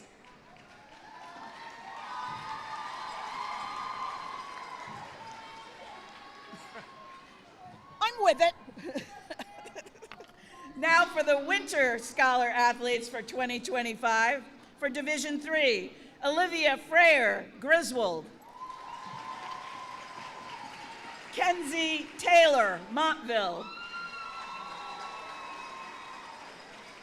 Kyla Venzini, Plainfield. Christina Blanchard, Putnam. And Hannah Wright, Wheeler. For Winter Division II Scholar Athletes, Fiona Lynn, Bacon Academy. Janina Delos Reyes, Ledyard. Aisha Robinson, Stonington. Bianca Spera, Waterford. Camila Vasquez Serrano, Wyndham. For your Division I Winter Scholar Athletes, Lily Daly, East Lyme. Isabel Brocky, Fitch. Lila Moran, Killingly. Tatiana Pemberton, New London. Lacy Rodriguez, NFA. These are your Winter 2025 ECC Scholar Athletes.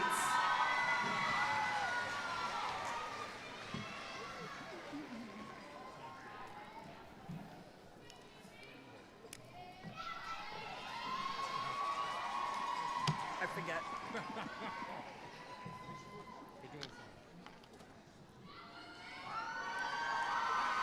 And now to announce the ECC 2025 All-Star, I will be announcing honorable mention first. No, take a picture. Honorable mention in Division III, Olivia Freyer from Griswold.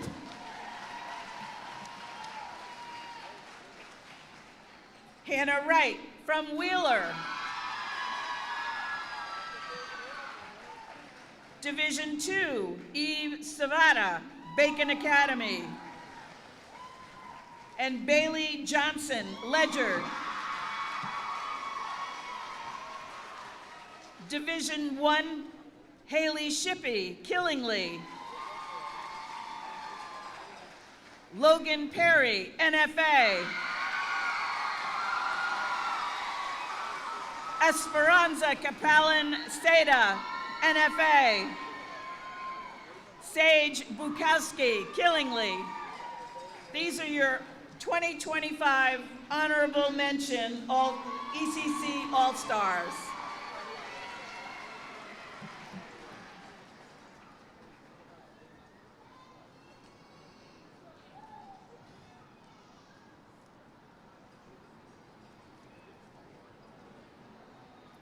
that the rain?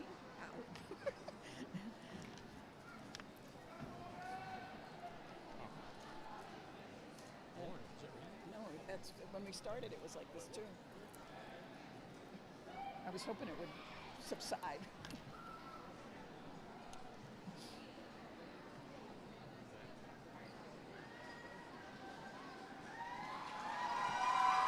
And now for the ECC 2025 All-Stars, I will start with Division III. Zoe Conway, Wheeler. Jenalise Robinson, Montville. Isabella Ponce, Plainfield. Keely Brown, Montville. Kyla Benzini, Plainfield. Kyla is also the top scorer for the Division III.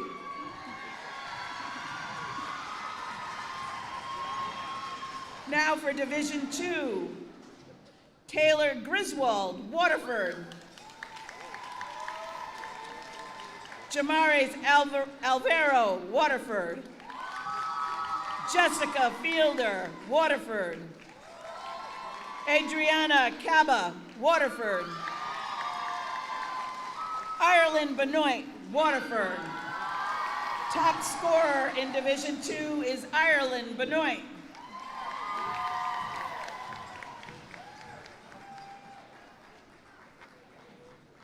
Now for Division 1, Ayana Mitchell, New London.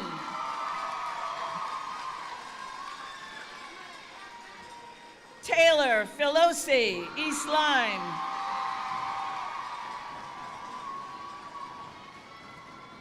Catherine Fisher, Killingly.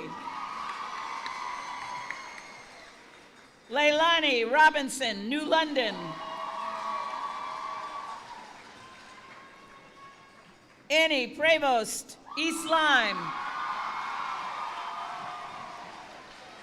Lily Daly, East Lyme.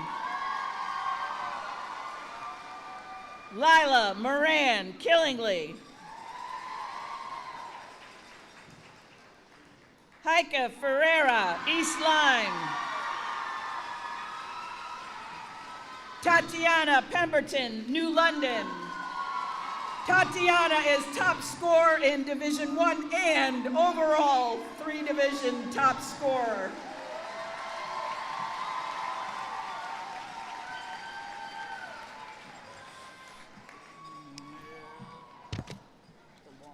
Speech.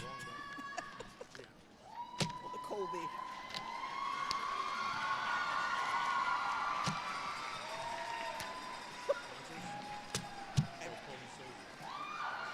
And I love Dave. Congratulations to all the winners.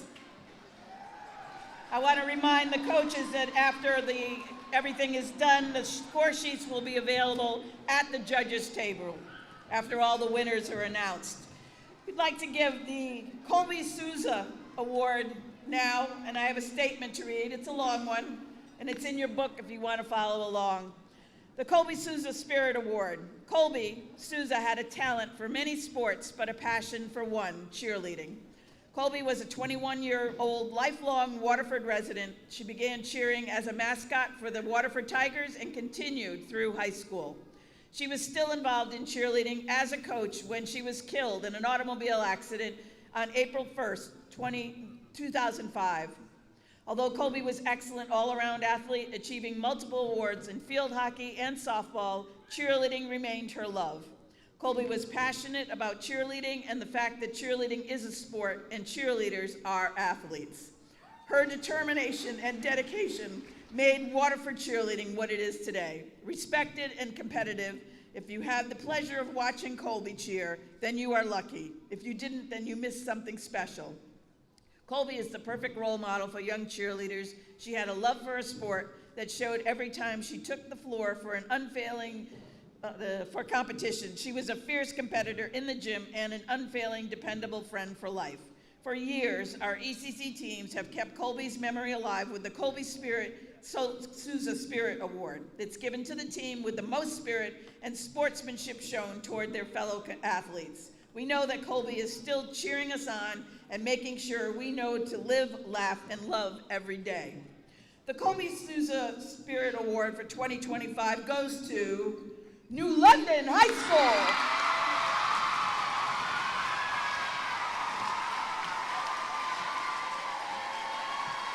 Usually Wheeler. New London High School with the Colby Souza Spirit Award, presented to the school with the most spirit here at the competition today. Congratulations, New London. We've seen Wheeler dominate the Colby Souza Award in past years. New Yes. London High School. And actually, talking to Coach Debbie Huntington earlier today, she said that was their goal coming into today, was to get the Spirit Award. So, Is it's good ready? to be rewarded for something We're you going to work announce on. the team Well, you awards. saw them do it by wearing the shirts with Fitch. Right? First, we'll do the Yeah. team awards for Division Great 3, example of then it. Division 2, then Division 1, and then an overall winner. First, Division 3, the 2025 ECC Cheerleading Tournament second runner-up is Wheeler High School.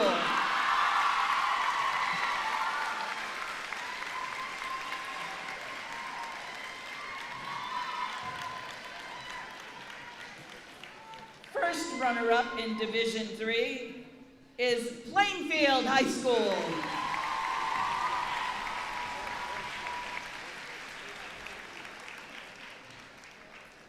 And the 2025 ECC Division III champion is Montville High School. Congratulations, Montville High School. Congratulations to the Funk Sisters. Congratulations, Montville. Proud alums of the program. It's so exciting to see the title head back to Montville. And we had it right. We had that one. Division III was the easy one. We nailed that one, actually. We did. We were good. Congratulations to Montville High School. They had to open the show, and they brought it home, and they are your Division III champions of the ECC. Look at all those happy tears. It's been a while since this title came back to Montville. They've been working hard year over year.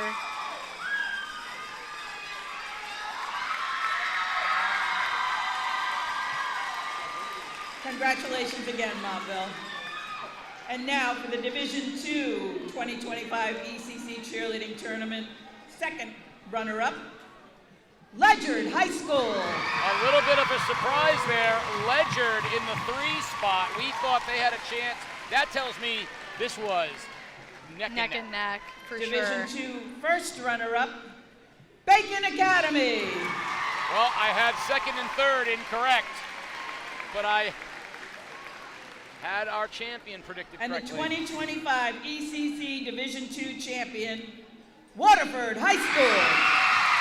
And ironically, I thought they did better the first time, but it was enough. Congratulations to the Lancers. They're your D2 champs. Congratulations to Waterford.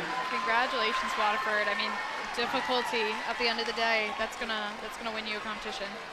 Very proud. Ledyard and Bacon both very happy. Congratulations to those 3. And now, Division I. We think we know the second runner-up. After that, I don't know. Yeah, I don't feel so confident.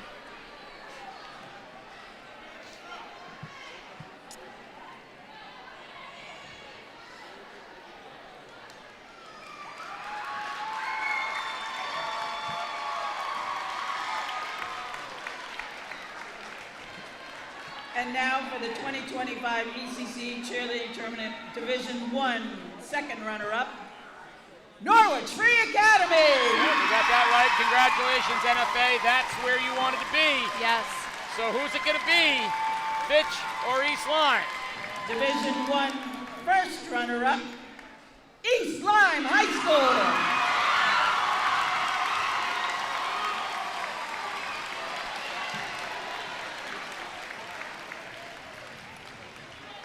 The 2025 ECC Division I champions, Fitch High School.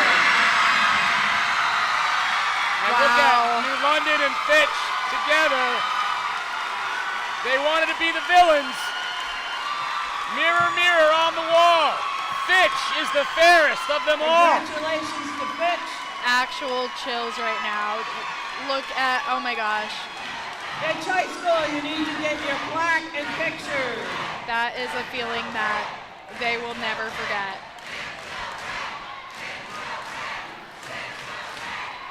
So they won back-to-back state championships, couldn't get the ECC crown. Now, Fitch High School is your Division I ECC champion, and it bodes well for the overall.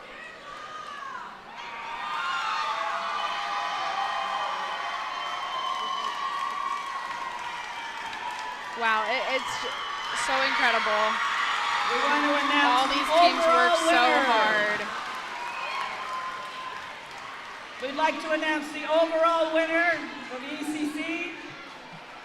The scores this year were incredibly close in every division, some of them only by a 0.5 and a point.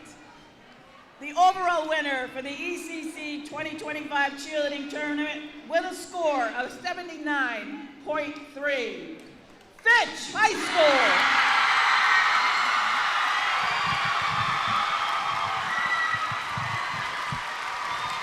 Congratulations. Yeah, Fitch, get back up there. You are the overall winner, highest scoring team today at ECCs. What an accomplishment.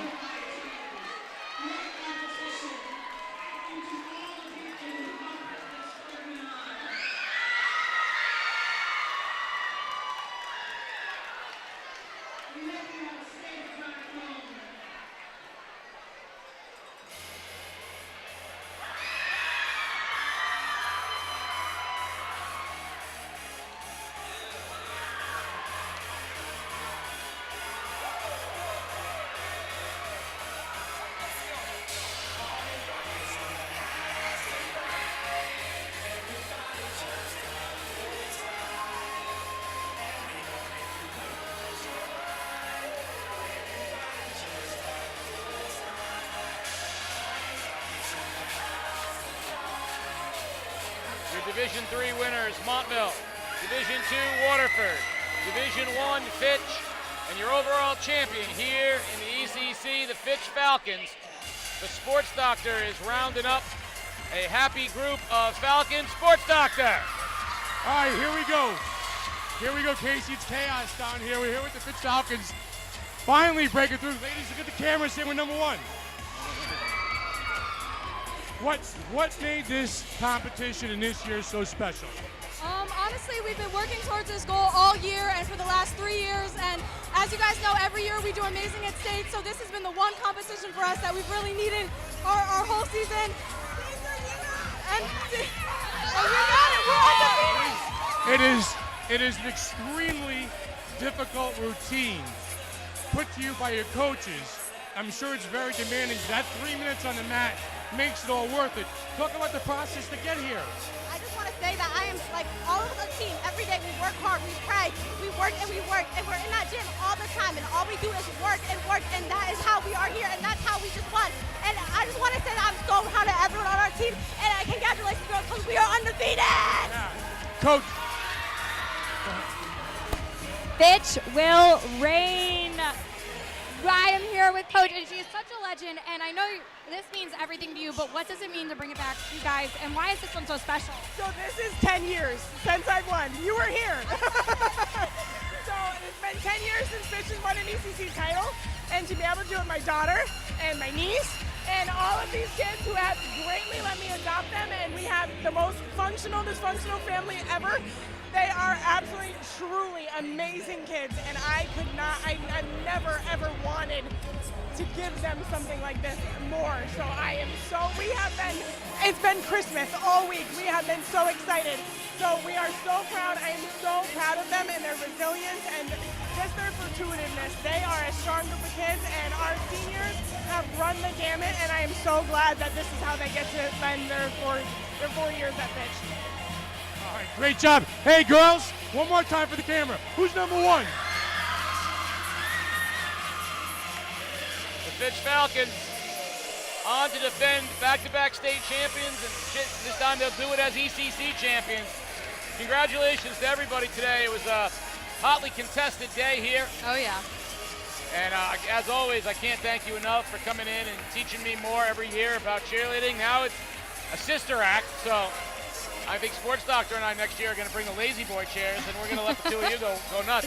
Hey, we're happy to. This was so incredible. What an amazing day, and what an amazing outcome for the Fitch Falcons. 10 years since their last ECC championship, highest score of the day, and undefeated so far this season. Heading into the state championship, everything and anything is possible. Well, speaking of Fitch High School, game day will be there live on Saturday with the 4 ECC girls semifinal basketball games, followed by Waterford High School right back here next Sunday, a week from today, for the 4 ECC boys basketball games, followed by the 4 finals on Wednesday from the Mohegan Sun. So game day still a lot to cover here in this winter at both Fitch and Waterford. Yeah, hey, Casey, listen, what a great event. I want to thank Nicole, too. Nicole, you did a great job. It's a lot of fun. I mean, hope to have you back next year. I'll be here as long as you have me here, Sports Doctor. Thank you for being such a great teacher. It was really enjoyable. Thank you so much. You're not Casey, I'm a teacher. I didn't Not hear. really a student, but I'm a teacher. I was breaking up right there, Sports Doctor. Listen, Sorry, I couldn't hear that. To everybody who worked today, you know, with the camera guys and Eric and Dan and everybody and Peter, Mike tomorrow and the whole crew, let's keep this rolling the next weekend. We got a lot of good stuff coming up here. Basketball, big-time hoops. Let's have some fun.